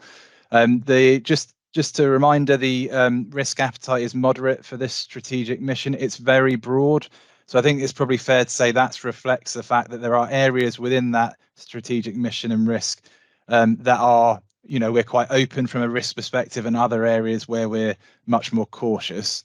There are 6 enablers that make up this strategic mission: people and culture, finance, sustainability, stakeholder engagement, quality and safety, and finally governance, performance and assurance. And the 2 areas that we've got deep dive reports within the packs today on are digital inclusion, which is part of the stakeholder engagement enabler for this strategic mission, and finance around our financial sustainability. So it will be Claire and Mark covering the finance, and delighted that Nadine and Joe have joined us to do the digital inclusion aspect.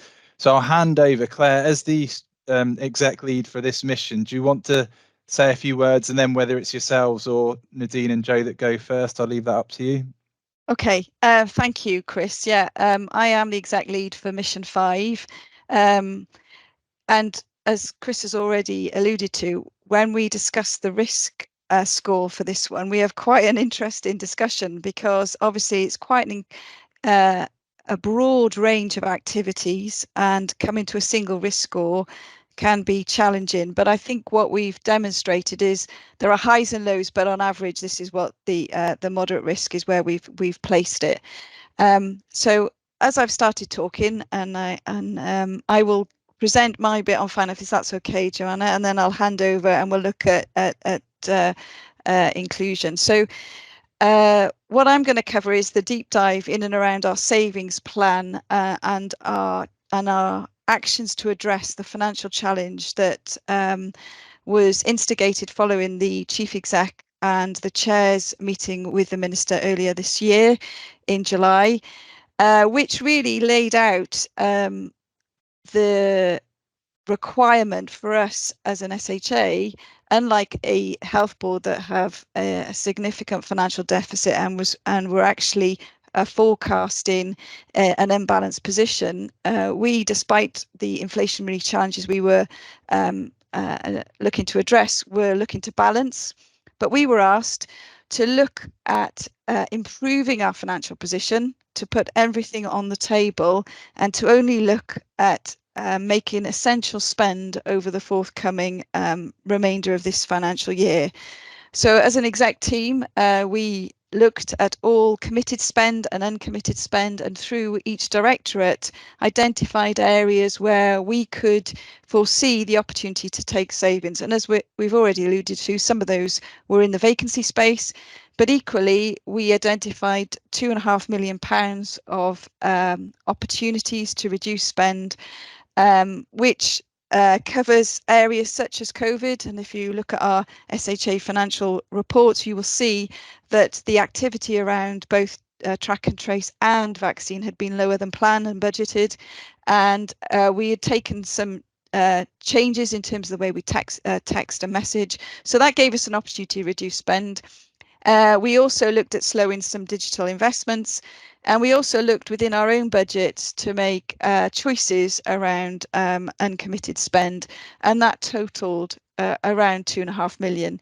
Each one of those, we did a quality impact assessment. So Paul Evans, who's sat there somewhere, helped us instigate a new quality impact assessment that we then evaluated each of those choices to make sure that we minimise the impact in relation to the overall DHCW plan going forward. So having done all of that, we were then asked to look again and consider other opportunities and other choices. So that really focused in the digital priorities investment funded areas. predominantly within programmes, it's true to say. So working with the SROs and the programme leads together with the finance team, we looked at reprofiling and options around some of those programmes for the remainder of this financial year. That would enable a further £1.6 million worth of savings for this financial year. Within that, there is also just shy of £400,000 worth of VAT savings that, together with the finance team and Mark and Sian in particular, have worked to again look at how we optimise the DPIF funding to minimise that impact. So those, and we also work closely with Welsh Government to look at really what options were open to them and how we as an organisation could support them in that.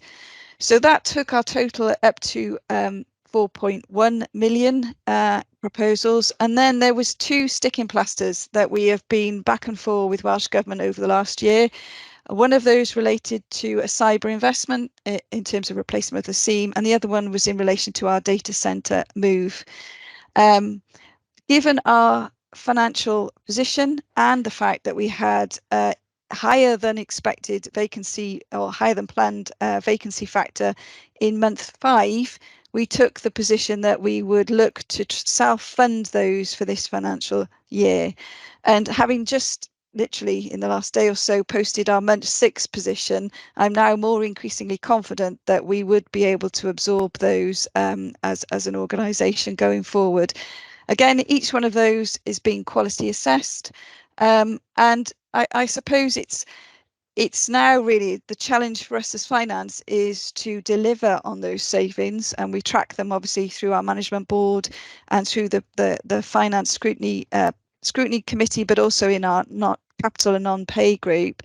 I think the challenge now for us is more about what does that look like for the next financial year.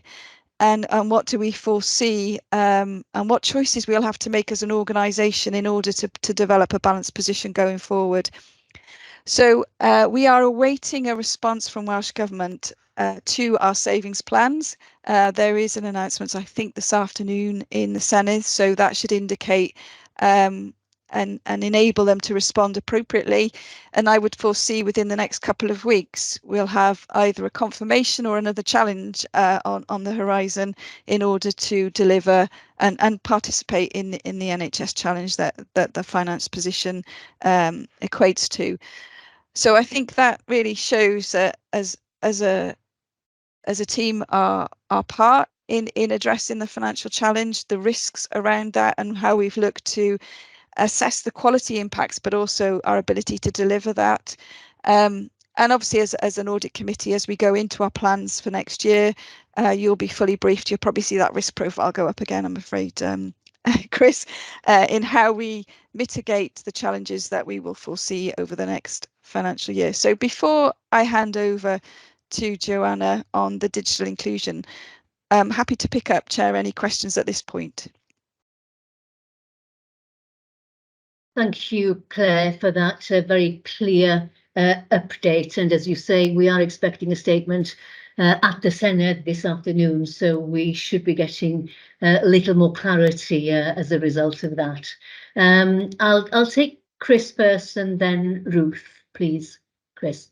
Yeah, thanks, Chair. I was just going to bring it back to, because we've done the deep dive, which was great, just going to bring it back to the strategic mission, I guess, and principal risk. So this is all about becoming the trusted strategic partner as an organisation. And when we're working with such uncertainty and lack of clarity from a financial planning perspective, it's just considering that in the context of the objective of being a trusted strategic partner. And I guess that's where the challenge lies, I think, from having heard that deep dive, that objective does become much more difficult when you can't plan with certainty, particularly when you're working collaboratively with partners who want certainty and want to be clear what what we're delivering for, what amount, etc. Thank you, Chair. Thank you, Chris. I think that's a really valid comment. I think it is probably the key strategic challenge that is taxing us at the moment, isn't it? Ruth? And then Thanks. Marilyn, thank you. Thanks, Marion. I think it just, that presentation from Claire just illustrated the conversation that we were having previously and the importance of the sustainable funding that we need to get to, and that's, without our gift, we can only plan within the constraints that we've got, and it gives me assurance that we know where we are and we are doing that, because all of the indicators that I see as a board member coming through our reporting, coming through our BAF, coming through all of our risk profile, coming through our deep dives, are telling me the same thing. So I just want to say thank you for that. It was a really helpful update. It confirms the conversation that we've been having today, really. So great work, Shikla, on our vacancies, but we need to stop recruiting people now, because part of that has just helped us with our savings targets. So we need to just be, and I know that we are, on top of this and constantly referring to this conversation, because we can only do what we can do, and if we're delivering things that are not a sustainable saving, that doesn't help us for the next financial year or the financial year after that. And we're aware of the operational impacts that will have for us. I feel comforted in terms of the assurance. I feel less comforted in terms of the position going forwards. Thank you, Ruth, for that insightful observation. We all know where we need to get to, but there's a sense of irony, isn't it, when you're looking at those two potentially conflicting challenges. Marilyn, next, please. So I just want to say, actually, Ruth just summed it up exactly what I wanted to say. So thank you very much. Don't want to repeat it over again, but thanks, Claire, and thanks. Just really totally agreeing with what Ruth was going to say. So thank you very much. So, and I would say it is a yin and yang. So you're right, Ruth. It's getting the right balance between sustaining our strategic workforce and making the right choices and decisions, and underpinning all of that is something that we as DHCW are really looking at, is how do we demonstrate the value and benefits that we generate as an organisation, so that when we make the choices, we are open and transparent with those choices and we make the right ones. They're informed. So I think it's a piece of work that we really are trying hard and it's not easy to do. So I think that's also an area as an audit committee we should keep an eye on, is certainly as part of the planning for next year, is all the activities we do make a difference in Wales. How do we surface that so digital remains a priority for the NHS in Wales, because it is going to help us transform. So it's also about being open and transparent. We're slowing down some of the investments in effect to enable us to achieve the challenge when we really want to accelerate. But to do that, we need the resource, but to also evaluate the difference by slowing down that we're not going to achieve in the time that we would have ordinarily wanted to, and that's challenging for us as an organisation. But that's certainly an area that we'd look to focus on. Okay, I'm taking too much time as usual, I know, so I will now hand over to Joanna, who's going to talk about another really important part of Mission 5 and being a trusted partner is really improving digital inclusion. So I'll hand over to Joanna, please, to take us through the deep dive in that area. Thank you. Thank you, Claire. Actually, I'm going to pass over to Nadine. I was going to do an overview and then I'll do some of the more detailed part of this. So it's a double act there. Brilliant. Thanks all, and thanks Chair, thanks Claire. Yeah, so I've really pleased to come and present today about to give assurance on what we are doing in this area. Digital exclusion is higher in Wales, so 7% have absolutely no access to internet at all, but actually the figures of people that have limited access is even higher again. So it's a really important area for us, and digitally excluded people are some of the heaviest users of health and care services as well. So, it's really important for us as an organisation to ensure our digital services are as accessible and inclusive as they can be, and ensure nobody is left behind in this kind of digital health revolution, and also to kind of support that kind of public activation as well. So we did sign in September 2022, we signed the Digital Inclusion Charter, which kind of signalled our commitment to this area. And that's got 6 pledges, and that's more detail in the report about what those 6 pledges are. But to further our commitment to this, we have set out an IMTP as well to achieve the accreditation around the Charter. And there's a lot of work going on with this, and that will help us kind of develop an action plan which sees it embedded across the organisation and look to how we can further develop this work. So we've made really good progress to date on this, and we've looked at, kind of mapping and reviewing our current activity in this space. There's been a lot of work against the 6 pledges, and then we've also developed a draft action plan of what we think we can do going forward. And this is very much the infancy of our work. So things are already underway. We've improved the understanding of the landscape. So we've got 2 digital inclusion surveys which are out. The first is targeted at patients in the public, and we've also made those available as non-digital, obviously, as well. We've undertaken digital communities training sessions, so with 880 digital champions to cascade the NH Wales app and good digital skills. So to date, we've got 60 Digital Healthcare Wales staff that have gone through that training, and that's kind of linked to the community's volunteering piece we're doing as well, where we're giving staff, because we're in a unique position as an organisation, so we're giving staff time out to be able to support digital upskilling in the communities. There's been a big focus internally on raising the awareness around digital inclusion, and putting the structures in place internally so we can drive this forward, not just against the chart and the 6 pledges, but what does it mean for us as an organisation, and what do we need to do as a collective NHS Wales as well.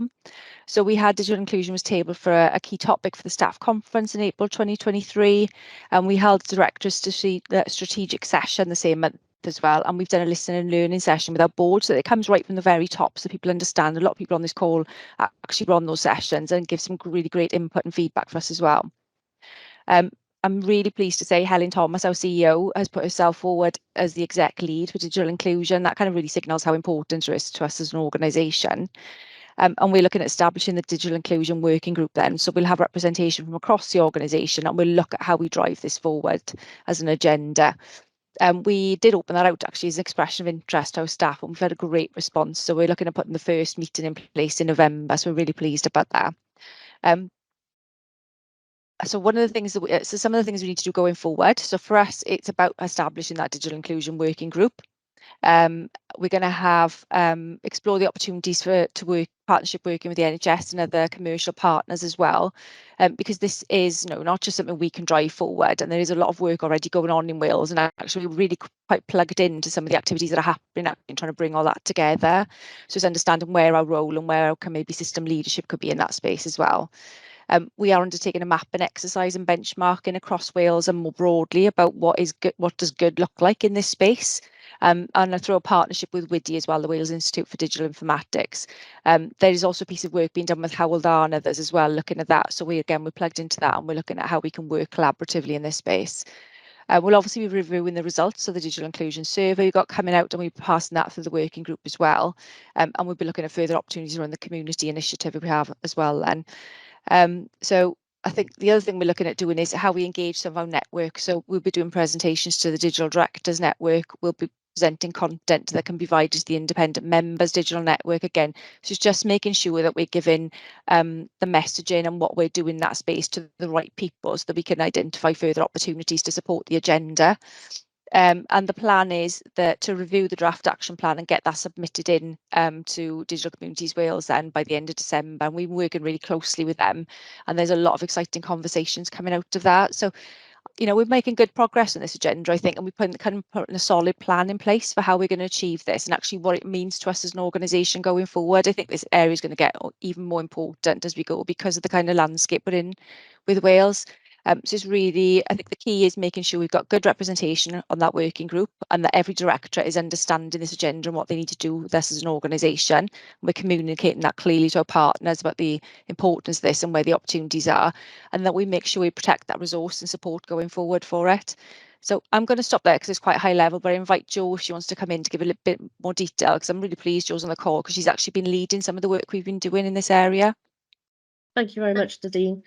Yes, there's quite a few things have happened from a patient and public perspective as well. So the digital champions, about 150 people have been trained through DCW, and that's increasing. We're in discussions with DCW and our primary care team to put a map together for during the rollout for the NHS Wales app with GP practices, so that the GP practices will have details of the digital champions within their locality to point patients to, so they can get some further support. We've had a very good response to the digital survey at the moment for patients and public, with 101 people have completed it so far, and out of that 9 have said that they don't have access, which it gives a sort of an indication of the 7% which Nadine just talked about, and internet speed is apparently the biggest barrier for these people, which I think is probably recognised across Wales. And out of 44 needing support, 2 have said that they will require support. The aim is for the digital inclusion survey for NHS Wales and third sector organisations to start on the 25th of October, and hopefully we'll get that underway. As part of some work I've been doing with some digital inclusion leads across Wales, we've now got a digital inclusion officer from Social Care Wales joining the Patients and Public Assurance Group and the Digital Inclusion Survey Working Group. So we'll get that social care perspective as well, which I think will be really, really useful as well. And finally, I presented at the Digital Inclusion Alliance Wales network meeting last week with Laura Phillips, who's one of the programme managers for Digital Communities Wales, on the work that we've been doing so far, and that's generated a lot of interest across other organisations across Wales, so not just public sector, but third sector organisations as well. So there's a lot of connections being made, which is really, really great for us. Thank you. Diolch, Joanna, and thank you, Nadine, for really detailed presentations, and good to see the excellent progress that appears to be happening in what is clearly a very challenging area in Wales. You know, that headline you referred to earlier on, 7% of the population having no access to internet, and these being some of the heaviest users of health and care.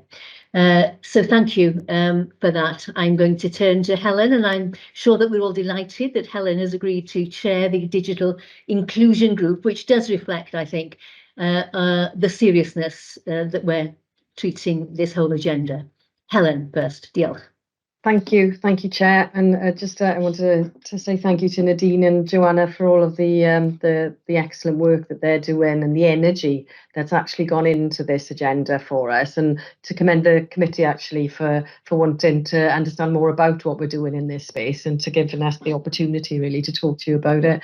I guess just for me, it's one that's really close to my heart. I think as the national digital organisation in the health service in Wales, we've got to take that role really seriously, and what we don't want to do is to exacerbate the already kind of inequalities that we have in outcomes and healthy use of life and all that goes with kind of optimising outcomes and delivering a healthier Wales by taking forward our digital first agenda, and we're leaving a significant part of the population behind by not supporting them. So I think whatever we can do in this space, actually, in terms of how we design and develop and implement our services, how we provide those support networks that Joanna was talking about there with the digital champions alongside in our communities, and actually for us as well, getting our staff to be some of those digital champions and being out in the communities that we serve, I think is just, it's imperative for us. It speaks to the culture and the type of organisation that we aspire to be, really. So I just wanted to share that with the committee and say my thanks to the team.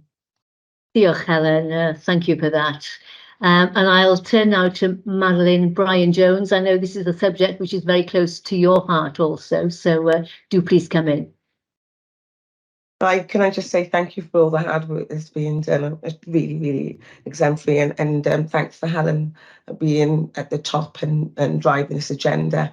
I just wondered, from a community development point of view, I know we're working with the GP practices. How far outside are the digital champions working with existing community organisations? Thank you. Who's going to Do you want me to respond do to that? that, Joanna? Yeah, thank you. Yeah, fine. Yes, Marion, they DCW have their connections with the WCVA as well as the public libraries, housing associations, etc. So, and BAME organisations as well. Actually, this afternoon there's a presentation to the Library Champions, which Business Change Facilitator is attending with DCW. So we're reaching out as far as we can to all sorts of organisations. So hopefully they will be able to link with those local communities as well. Thank you for that, Joanna. What I'll actually do is, have a look at the people we're engaging and then just try to ascertain are any gaps, and then perhaps use my contacts I've got to try to, help and support the agenda.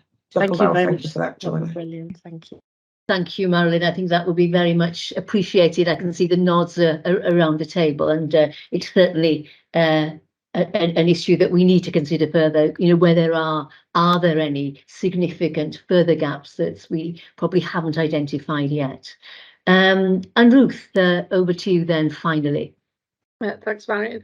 It was just a question to follow up on the piece around slow internet speeds, really. I think I'm really confident that we think about all of this when we design our services, and we are helping people access our services, but we can only help people access our services who have internet access. And if you live in one of the massive areas of Wales which has slow or no internet accessibility, given how many people use their smartphones to access services now, if you can't get phone reception, then you won't be able to access any of this kind of stuff. It's a problem for our staff as well as they go into some more rural areas using some of the technology that we put out. If they've got no signal, they can't use things. So how are we using our voice in this? Because we can't do anything about that ourselves, but how are we using our voice in this with all the other relevant organisations that are in this space around making sure that there is good connectivity for people across Wales, and that there's affordable connectivity for people across Wales as well? It's a question. I'll take another question from Alistair, and then perhaps I'll invite maybe Nadine and Joanna to respond. But it's a really important question. Thank you, Ruth. And Alistair? Yeah, thank you, Chair. And it's very much building on what Ruth's just suggested, and indeed what Marilyn was referring to. Local authorities employ many thousands of people, tens of thousands of people across the country, and of course the access to the internet, the exclusion of access to the internet is not spread evenly at all around the country. And as Ruth rightly pointed out, in the most rural areas, it becomes the greatest problem. There is a separate issue of confidence and skills for those who do have access to the internet, but again, it's a blocker that we need to be conscious of. And local authorities, they're very clearly on a day-to-day basis, very much engaged with many of those people who are in that most hard to reach group. And they do that in a number of ways, and not the least, they do it through physical contact, direct visiting, and so on. So the more we can actually make the right sorts of connections there, it could really help to ensure that people are not left out. But this whole area of confidence and skills is likely to be one that is generational. It's very difficult to think that we will be able to move that on, and it will be as people as younger age groups become older, it'll be something hopefully that they'll be able to find a more straightforward thing. However, we need to learn to live with it and overcome it. So it's more of a long-term issue, really. How do we try and establish those connections with organizations that may well be able to do much of what we need to try and do as an organization, and not try and do it ourselves? Thank you. Two good points there that you're raising. How are we using our voice to influence this agenda, and how do we establish connections with those organisations who are clearly very active in this territory? I think you've already given us a sense of some of that work, but Nadine, I'll turn to you now for a more formal response to those questions, if I may. Diolch. Yeah, and thanks, Chair. Thank you for the input as well. And I think they're really good points. So there's 4 pillars of digital exclusion, and it's access, skills, motivation and trust. And I think we need to look at all 4 of those areas and consider that as part of our working group. So that's what we're going to be pulling together. And I think the access one, I've got a bit of experience from this from being in academia as well. And we did a lot of research on where the areas are in Wales that have the major issues as well. And there's further work going on with that at the moment. So I think it's linking in with Welsh Government around that. Digital inclusion was heavily referenced in the digital health and care strategy that came out recently as well. So there's results from our survey that Joe talked about earlier. The biggest barrier there was access, actually, that come out as well. And there'll be further work comes out with the other researchers going on. So I think what I'd like to see and what we should discuss as our working group is what is our role in that, and can we pull a consolidated voice together across the health and care in Wales about driving that as one, and what we need to do with that with Welsh Government. So I think there's work to do there. I don't know what the answer is to that, but that is one of the areas we're going to be looking at as a working group. And I think the skills piece then goes hand in hand as well then. So again, we need to look at, and I think the partnership piece is so important for us. I think, Alistair, you're completely right. This isn't something we can tackle ourselves. So I think, first of all, just mapping and understanding what's going on, and also looking, internationally, where other countries or nations or regions are similar to us, what are they doing and what successes have they had, and trying to learn from some of that as well. So there's a piece of work going on around the kind of research we're undertaking with that as well. So yeah, and I'm excited to see what comes out of that and what we learn as an organisation and how we try and drive some of this forward. That's really helpful response, Nadine. Thank you for clarifying some of those actions and relationships. I'm going to bring this discussion to a close with a final observation from Marilyn, please, if I may. Your mic is closed.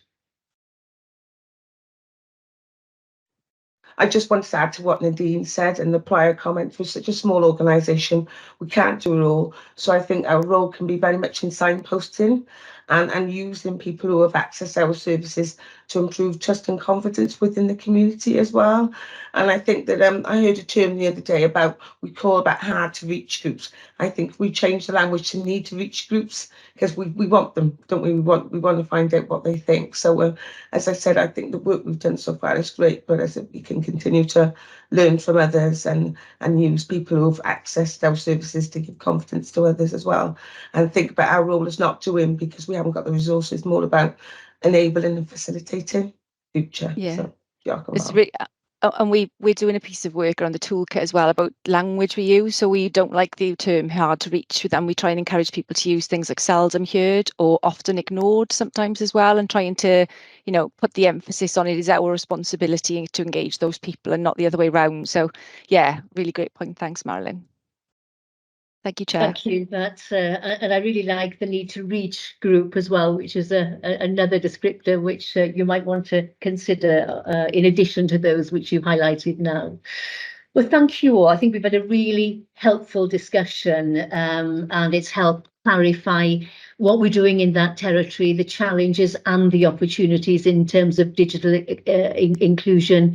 And so thank you all for your engagement and your contributions. And thank you to Claire and the team as well for highlighting our response to the financial challenges, of which we will be hearing more of during the course of the day, I'm sure. So diolch yn fawr I chi am hwnna.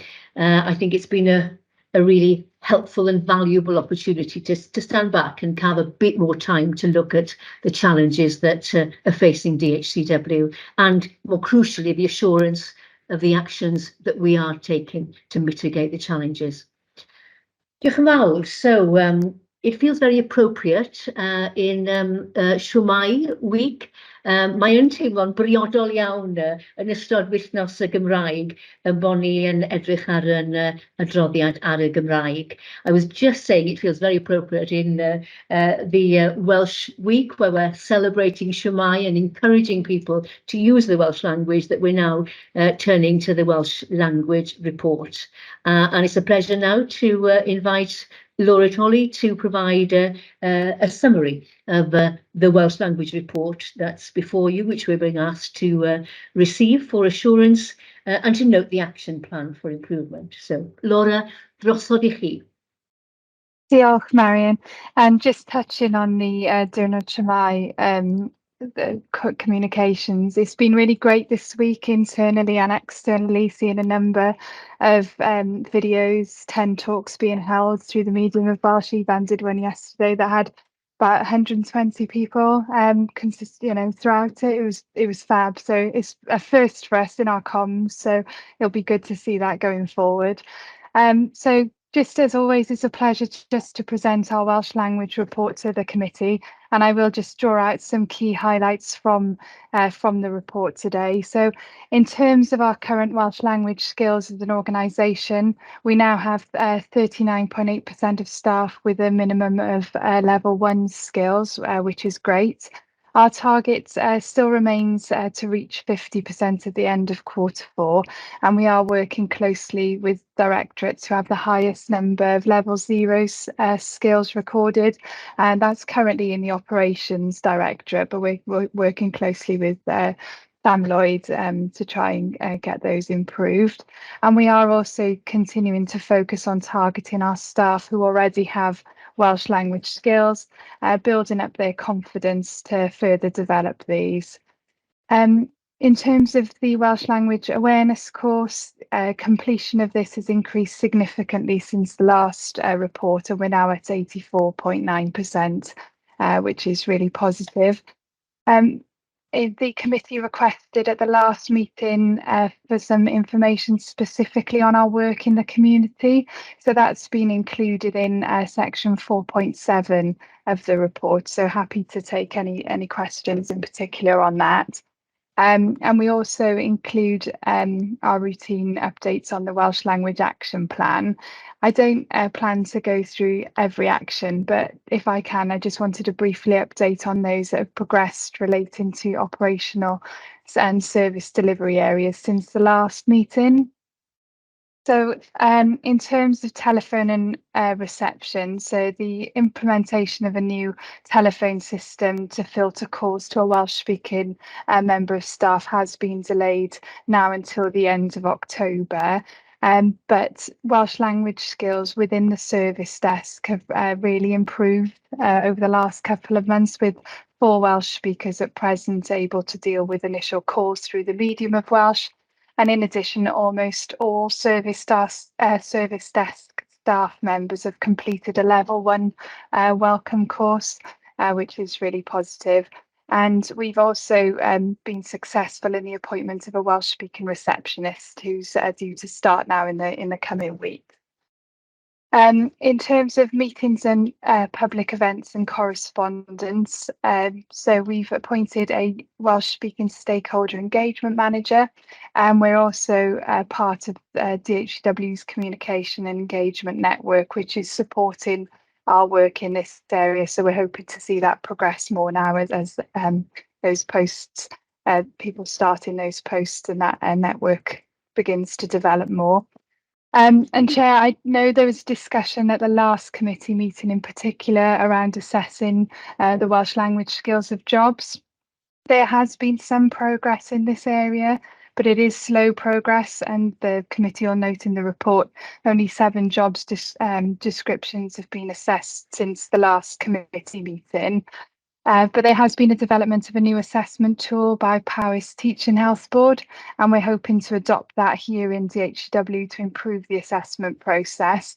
And in the meantime, discussions to improve work in this area are ongoing with the People and OD team, and I'm hopeful that the recent appointment of a new head of recruitment will support this work, with more progress being seen at the next committee meeting in not just the assessment of jobs, but also advertising of jobs in in Welsh networks and Welsh job websites. So before I go on to the key risks, I know Shikala was keen to just comment on the assessment of jobs, if that's okay. Marion, I'll bring Shikala in. That's great. Thank you, Shikala. Thanks, Laura. It was just really to reassure the committee that all the job descriptions and all the adverts are now bilingual, and the Welsh language manager it actually assesses whether every single job needs to say Welsh Essential. So that process has been built in. Our new recruitment officer that's been recently appointed is also a fluent Welsh speaker, and they will be establishing links with the Welsh schools as well to start building long-term working relationships. So I just wanted to reassure the committee that we are looking at this and making good progress. Diolch, Sicola, for that clarification. That's really helpful. Thank you. Laura? Thanks, Marion. Thanks, Shik. And last point, I'd just like to make committee members aware that due to the increased demand of translation, a temporary increase has been made to the number of words to be translated by NWSSP, and this has been agreed until the end of March. The recruitment of an in-house translation manager will help mitigate this risk. Unfortunately, we weren't successful during our last round of recruitment. However, with the support of finance colleagues, this post has been increased to full-time with interviews taking place next week. So hopefully we'll be more successful next week. And just to note, the business change team who sit within the clinical directorate have secured 3-year funding for a dedicated translator who will work in their team specifically to translate all of our educational courses and materials, so that will further help the risk on our SLA with NWSSP. So that's all I wanted to draw out today. So we're asking the committee to note the report for assurance, but happy to take any questions. Diolch yn fawr. Diolch, Laura. And on that, those final points, I mean, I think it's been heartening to see the development of the sharing of the memory software with HEIW and the NHS Wales Shared Service Partnership, which hopefully in due course should reduce the time spent on translation, which can only be positive. So thank you for that update. It's really helpful. Ruth. Diolch, Marion. I think, yeah, it's great to see the progress that has been that's been made. It feels like there's more we can do, though, particularly around, and I know that we've noted around the job assessments and things like that. This is quite naive of me, but I'm not entirely sure why we need to wait for a tool being developed by somebody else to assess whether a job needs to be advertised as a Welsh language job or not. You know, I think Shik has said our Welsh language manager is looking at some of these.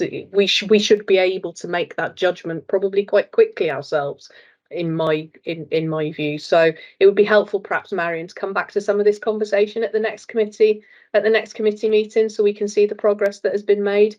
And then I had a question about the new telephony system. We're 2 weeks away from the end of October, so I assume that that's on track. Laura, would you like to answer that? Diolch, Ruth. Yeah, thank you. Thanks, Ruth. Just on your first point, if I can, Ruth, about the assessment of the jobs, we do it internally. I think if I'm being honest, we struggle to implement a process that's effective within in-house between us and people in OD team, but we are working on that, and that is improving. So we are hoping to see a lot more progress now in the coming months before the next committee meeting. And in terms of the Welsh language tool, I think all Welsh language managers are struggling with the assessment process being quick and everybody having the same, the same way in which we do it across NHS Wales. So that's why we were trying to Powys were looking to do an all Wales tool, so we're all consistent in the way that we're assessing jobs across NHS Wales. So that's why we're looking at it that way. In terms of that feels like, if I can just come back on that one though, that feels like somewhere where the perfection is the enemy of good, right? Because we want consistency across the whole of the NHS Wales, nobody's doing anything. So I think we need to crack on, don't we, and make sure that we're doing to the best of our judgment what we need to do. Yeah. And not hang around and wait for that consistency piece to happen before we actually take action. Okay. Diolch. Sorry, Marion. I don't know whether Ivan, do you want to come back on that specifically before I go to the telephony? Yeah. I just want to add to that, Ruth.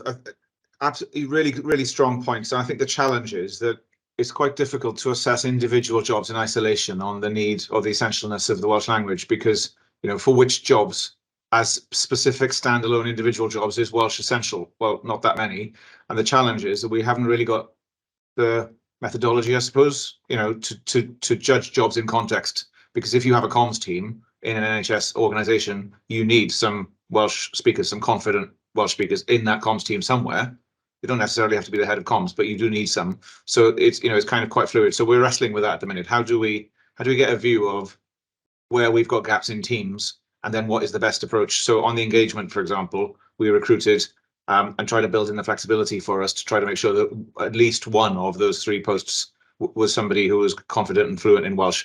But that was bending the current schemes a little bit, because that's not how it's designed. It's designed on a per job, per role sort of basis. So we're working on it, I guess, is all I can say at the moment. Diolch, Ifan, and it's always also been good to see your contributions on social media over the last few hours as well, encouraging the use of Welsh. Mae 'di bod yn braf iawn gweld hynny, Ifan, so diolch yn fawr. So clearly there's more to do in this area, and I was going to follow up on Ruth's suggestion. Perhaps we should invite the Director of People and OD, Sarah Jane Taylor, to come back to so that we can look at this in more detail when you've had the appropriate time, perhaps, to develop a strategic approach, which hopefully, you know, will help support the wider NHS Wales as well. It is an important point, and Ruth has raised some key issues that we're wrestling with. But perhaps in terms of bringing this discussion to a close, can I commend the team? I think looking back over the last 12 months, we've made enormous progress, which Laura very helpfully and clearly outlined. And it's been excellent to see that progress happening. The collaboration is really welcomed. You know, the work that we're doing to well, enhance our ability in terms of promotional events, careers fairs, community engagement, which is really important, I think. And we're clearly moving in the right direction. And I guess, you know, the service desk is a really important area as well, where we should be able to attract Welsh speakers to assist with our bilingual service. So we'll come back to this as an action. But thank you again, Laura, for your drive and energy, and also to the wider Welsh team, doing a brilliant job. But there's more to do, and we look forward to following this up in due course. Diolch yn fawr. So we will move on then to the agenda item 5.4, which is the procurement and scheme of delegation compliance report. And Julie Francis, Head of Commercial Services, is joining us to present the report in question. Julie, croeso. Your mic is closed, I think. Thank you. Just 2 to note for me today. For the period from June to August 2023, an STA for 748,000, which was compliant under Procurement Regulation 32. And this was to build on the existing national solution to ensure appropriate use of data in accordance with GDPR regulations. And that's been established for a period of 2 years and includes further development with our national solutions and support and maintenance of the solution going forwards. The other item I'd like to pick up upon is around the inappropriate use of an existing framework agreement for consultancy, and that was to the tune of 43,700. This was due to a lack of written requirements to underpin the work. So what we did to ensure that there was that appropriate contractual coverage in place to protect ourselves and to be clear in terms of what was being received from the supplier, we put in place a retrospective work package. In terms of notification, Commercial Services team notified the appropriate people and parts of the organisation in terms of the governance that was required. And in keeping with being a learning organisation, which has been one of the key themes of today, it's already been discussed at a strategic and operational level, and guidance has been provided to the key stakeholders to ensure future compliance. This will also be underpinned, this first approach will be underpinned by our own commercial services training, which we're seeking to roll out across the organisation, and also underpinned by appropriate specialist training in the development of specifications. Thank you. Diolch, Julie. Can I just pick up on the inappropriate adherence to the SFIs? You've partly answered my question, I guess, in terms of how this came about, but it would be really helpful, I think, for the committee to understand what lessons have been learnt in this area to ensure the avoidance, again, in future of a breach. I'm not sure who wants to come in. Julie, are you happy to answer that, or is Claire, perhaps you might want to, and I can see Mark's hand up as well. So, Mark, do you want to come in first then? Sure, happy to, Chair. I think this is a sort of dual-edged sort of sword, really. There's the internal awareness, but also the external factor with the suppliers, and making sure there's rigorous and robust arrangements, and they're aware of their obligations and what should be in place before the contractual arrangement is initiated. So I think there's education on both sides from that perspective. Thank you. I can see a number of hands briefly come up. So, Michelle. Thank you, Chair. I don't know if Claire, did you want to come in first, or shall I just add to the? Thank you. Thanks, Marion. Yeah, it was just to pick up on the conversation. We flagged it in the report.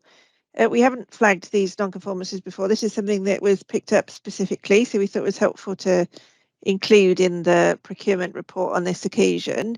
I think, to be honest, and it reflects some of we've been doing a lot of work around how we can resource more flexibly. And we talked about that earlier in the meeting, how we can bring in a range of different resources. And I think what we've recognised, and we've discussed it quite a lot as a senior team, obviously we need appropriate rigour around that, really important. And we need to probably do more in terms of training and awareness, in terms of our own teams and our own staff. So the particular situation there was an arrangement in place, but we have a very specific process that we go through to call off resources, including, as Julie really helpfully said, being really clear about what we're commissioning the resources to do, to ensure that we're getting the right deliverables and the right value for money and the right level of understanding. So there is a specific training, I think, perhaps for an individual or a team there, but also Julie's doing a lot of work with her team in terms of cascading that knowledge and understanding more widely. And that's something that we're actively working on with the new agreements. So, and I think this has really come from the fact that we've tried to create some different approaches to the market. So we'll be, continuing to build on that as we move forward now.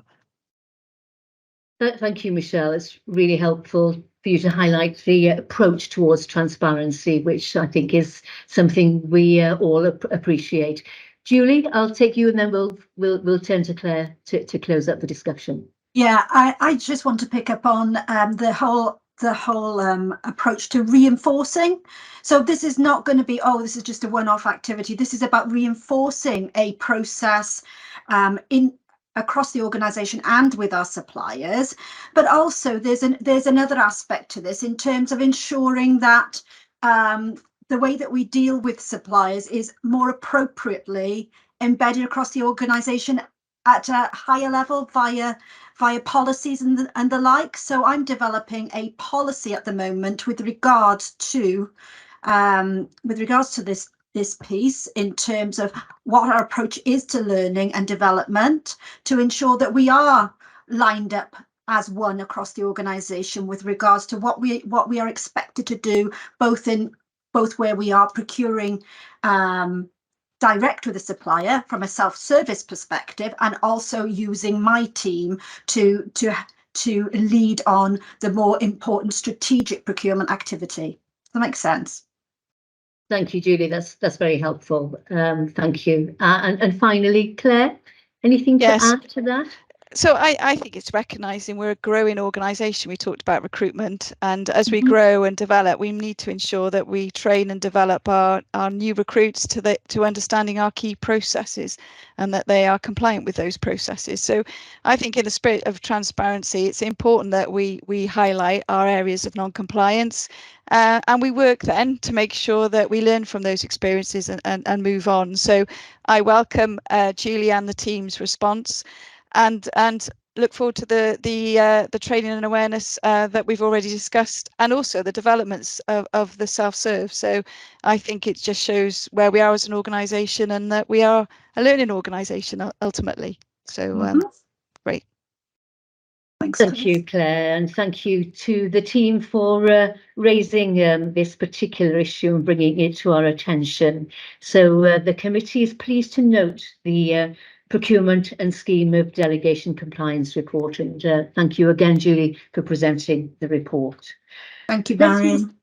Let's move on then to the programme governance arrangements, agenda item 5.5, and the committee will be familiar with the lack of clarity in terms of accountability for managing DHCW's hosted digital programmes. And I'm going to turn to our board secretary now, Chris Darling, to provide an update on where we are with the programme governance arrangements. Diolch, Chris.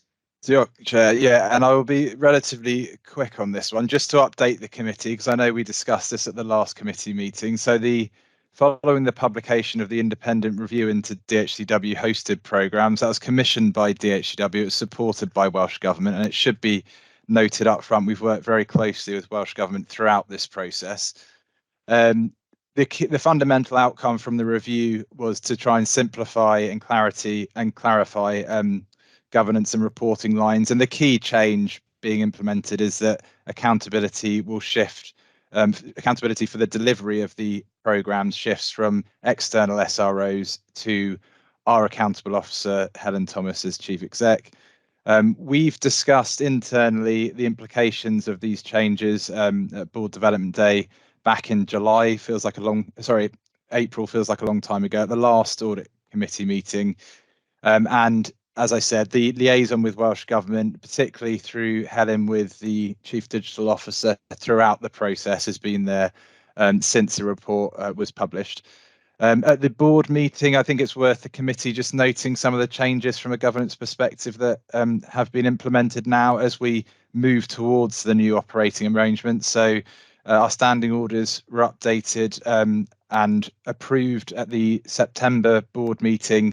That included an amendment to the Digital Governance and Safety Committee terms of reference around oversight for programme delivery. That will shift to the new committee. The membership of committees was reviewed and endorsed as an approach. So that's for the new programme governance committee that's being established. First meeting on the 9th of November, but there was also a slight change to ensure there are 4 independent members at all our committee meetings going forward for resilience. And in terms of that accountability for DHCW hosted programmes, that was reflected in our standing orders through Helen and the scheme of delegation to officers. That was updated at that meeting. We've worked to agree a draft set of terms of reference for the new committee. That will be discussed and hopefully approved at that first committee meeting in November.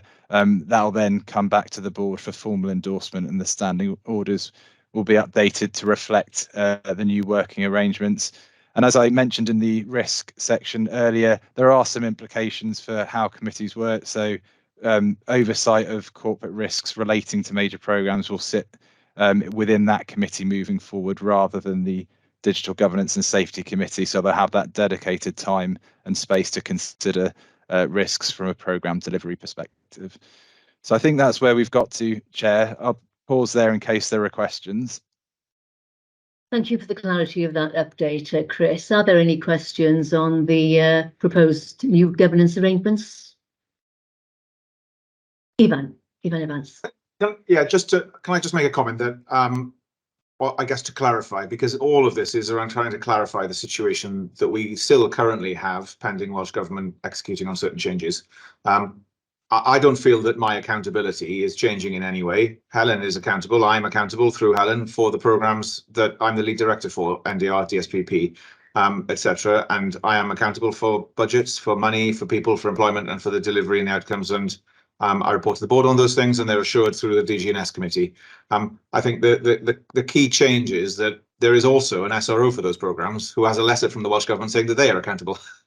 And then it's like, well, who really is accountable then? If there are two people who are personally accountable going through two different channels up to the Welsh Government. So, I mean, really, this is about the removal of that ambiguity or that duplication. It's not about a shift of accountability from those people to us. There's no transfer of accountability. You know, my take on it is that I already have that full accountability, as does Helen. It was she and other colleagues who were in front of Senedd committees about a year ago, being held to account for several of our programs. So I think this is a welcome tidying up, and we're taking the opportunity to strengthen our assurance. But we already assure programs through the SHA board and the DG&S. We already exercise oversight through management board. We're just putting more definition around that, because the programs have become significantly bigger in scale within DHCW over the last 24 months, and of course we're now a statutory organisation. So I think we're just catching up with lots of those changes. Diolch, Ivan. Really helpful, and what it is, as you rightly say, it's about addressing this ambiguity that has existed since the start of the establishment of DHCW. So unless there are any other comments, Chris, thank you very much for updating us, and we note the programme governance arrangements that are being put in place, and look forward to seeing the new committee being established and having its first meeting in November. Diolch yn fawr. Let's move on then to the finance update, and this is the high value purchase order and cumulative report, and I shall turn to Mark Cox, the Associate Director of Finance, to present this report. Mark, diolch yn fawr. Thank you, Chair. And building on the golden thread of transparency, this is a standard report which is submitted to each audit committee and presents the material items in terms of spend commitments for the organisation. It provides awareness and visibility of spend within the organisation, and also in terms of regularity, the type of spend that's incurred.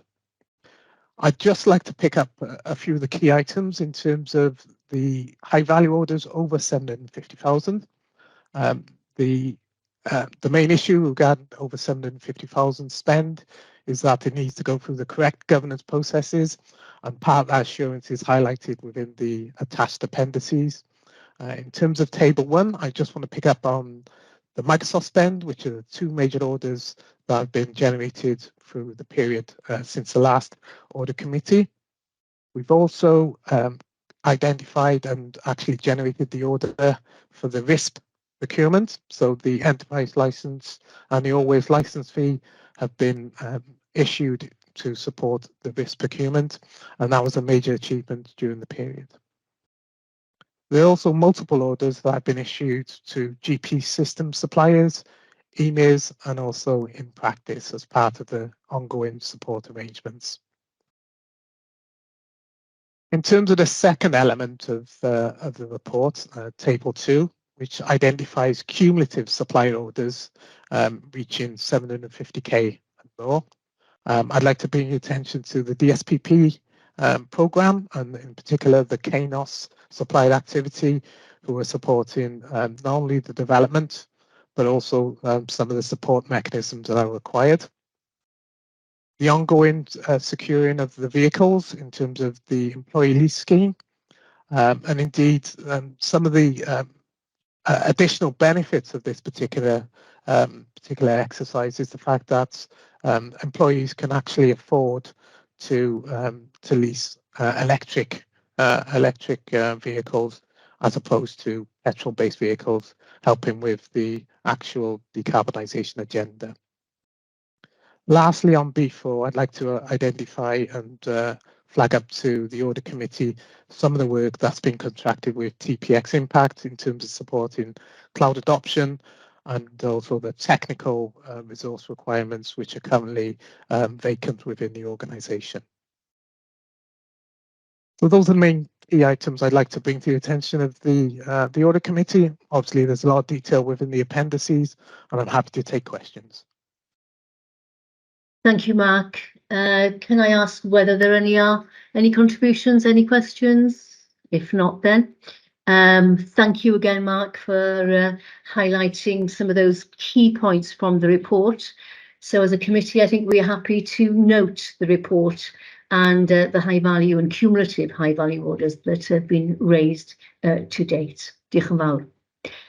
Let's move on then to agenda item 5.7, which is the Quality and Regulatory Compliance Update Report. And it's my pleasure to welcome Paul Evans, the Head of Quality and Regulatory, to present this. I mean, I think you can take it as read, Paul, but it would be helpful for you to highlight key points that you would like to us to take from the report. Thank you. Diolch, Chair. So I've arranged some key points in the theme. So I'll start off with audit.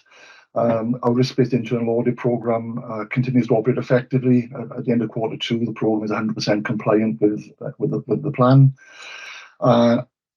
It's a nice one to point out, but the work carried out to develop and implement that risk-based programme was submitted to the NHS Wales Awards, and we've been shortlisted in the category of enriching wellbeing, capability and engagement of health and care workforce.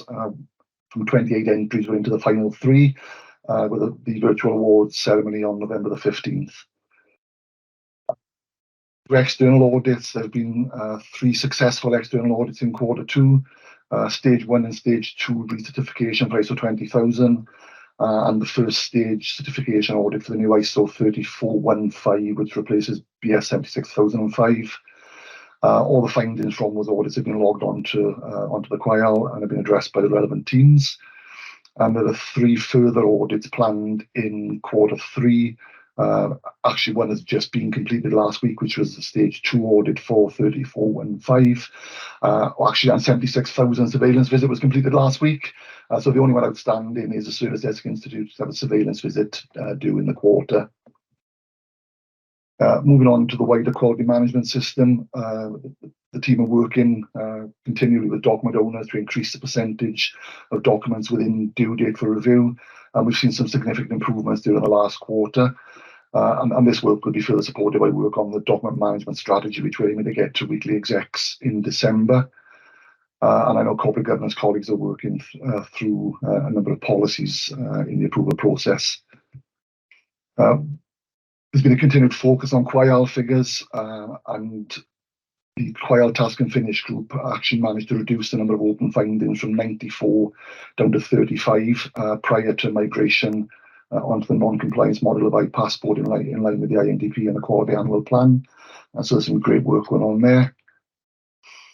Just a couple of pieces of legislation to touch on. So firstly, the NIS regulations, the Network Information Systems, CRU have undertaken assessment audits for 3 OESs across NHS Wales and reported the findings back to the OESs and Welsh Government as a competent authority. And there are further audits planned during Q3. They have defined some metrics which are now part of the IOPR as of this month around their performance reporting. And they've received 6 incident reports during the period, 4 of which were deemed reportable against these regulations. So they're working with the OESs to bottom out those issues. Medical device regulations, our work is continuing to get DHCW ready to meet the requirements of the new medical device regulations, which unfortunately the MHRA still haven't published. So we're working a little in the dark, but we are aware they'll be closely aligned to the European regulations. So we're using those as our benchmark. And we're also conducting a gap analysis, which should be complete during Q3 against ISO 13485, which is a quality management standard for medical devices, which will be important for us to allow us to apply a UKCA mark to any device classified as Class 1 in future. And then on the duty of quality, so we're well on track with our duty of quality implementation plan. The Welsh Government roadmap has 23 items on there. At the last report, 21 of those are RAG rated green, with the other 2 at amber, with target dates for the end of Q3. We're hoping to get the first always on report published using Q2 data, and that would be the first NHS organisation in Wales to publish an always on report under the duty of quality.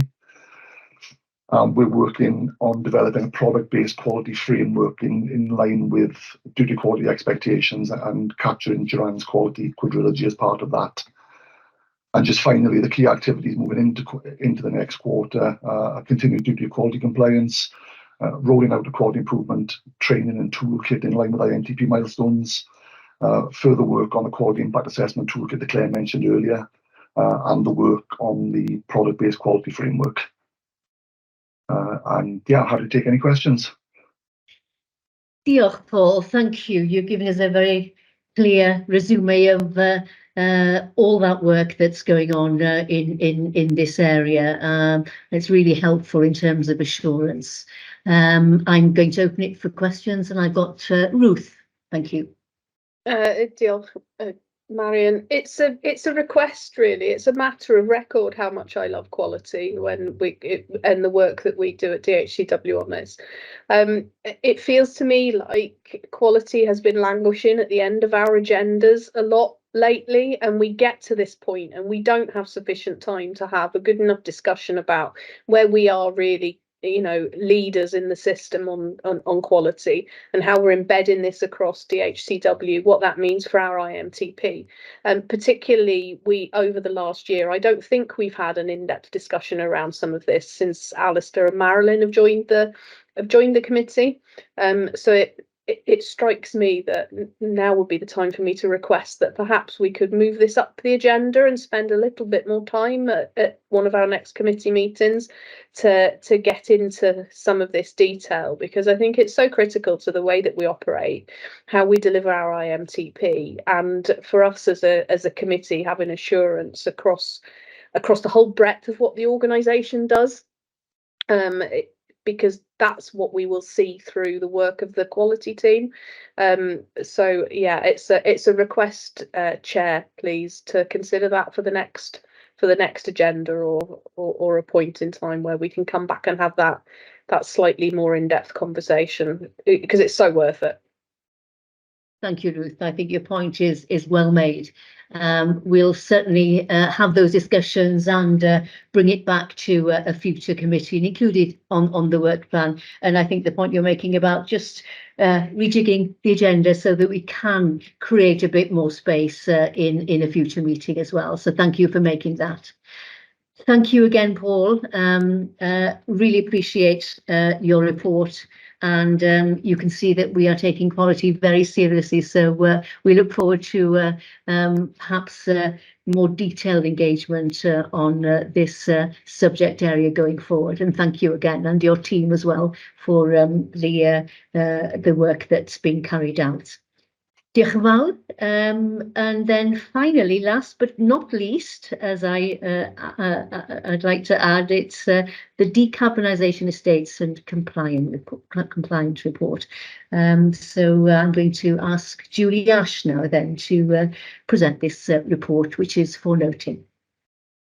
Thank you, Marion. Thanks, Chair. Just to pick up, following our discussion earlier, actually, on estates rationalisation, all NHS organisations have been tasked with looking at opportunities in their areas and have been asked to develop an estates rationalisation plan. We'd already started a bit of work in this area when we chose, during the pandemic, not to renew leases in Castlebridge, which is one of our Cardiff offices. We do retain one floor there, however, but we have since been able to close 2.5 floors at Manhailad and enter into an agreement with shared services for some desk space and rooms for our client services office. So that's all worked well with not only decarbonisation in mind, but also financial savings. So we're continuing to look at other opportunities. So at the moment, we're in discussions with our landlord in Tetnium with a view to reducing our space there. So that's very much early days, but that's all looking very positive. Just with regard to our decarbonisation action plan, which you'll recall we produced in 2021, I think it was. We're intending to refresh this before 2025, and we've confirmed that date with Welsh Government. We're going to continue to work with Shared Services Partnership on the calculation mechanisms for procurement emissions. There has been good progress in this area recently, actually, which has reduced our emissions in that area because we're more able to accurately report. There's been a new decarbonisation reporting team set up within Shared Services Partnership, and there's a new reporting regime established when we submit quarterly reports. This is in addition to the annual emissions report. Just on compliance now, so I'm pleased to confirm that the overall compliance of plant systems and equipment is 98%, which is well above our target of 90%. In terms of internal plant preventative maintenance, that's currently at 100%, which is excellent, and it's reflective of increased effort, I would say, in this area. So we're continuing to work to high standards there. And finally, I just wanted to confirm the submission of our annual emissions return for 2022-23 and our Q1 DCR report, both of which were submitted on time. And just the last point I wanted to make was we compared our 2022-23 emissions with our baseline year, and we've actually seen a reduction of 65%, which is excellent and well ahead of expected targets. And that was it from me. I'm happy to take any questions. Sorry, I rushed through that a little bit in the interest of time, but I hope that was okay. Thank you, Julie. That was great. Much appreciated. Any questions for Julie? No, I think you've probably highlighted the key issues, and the report probably gives the committee the assurance that we're looking for.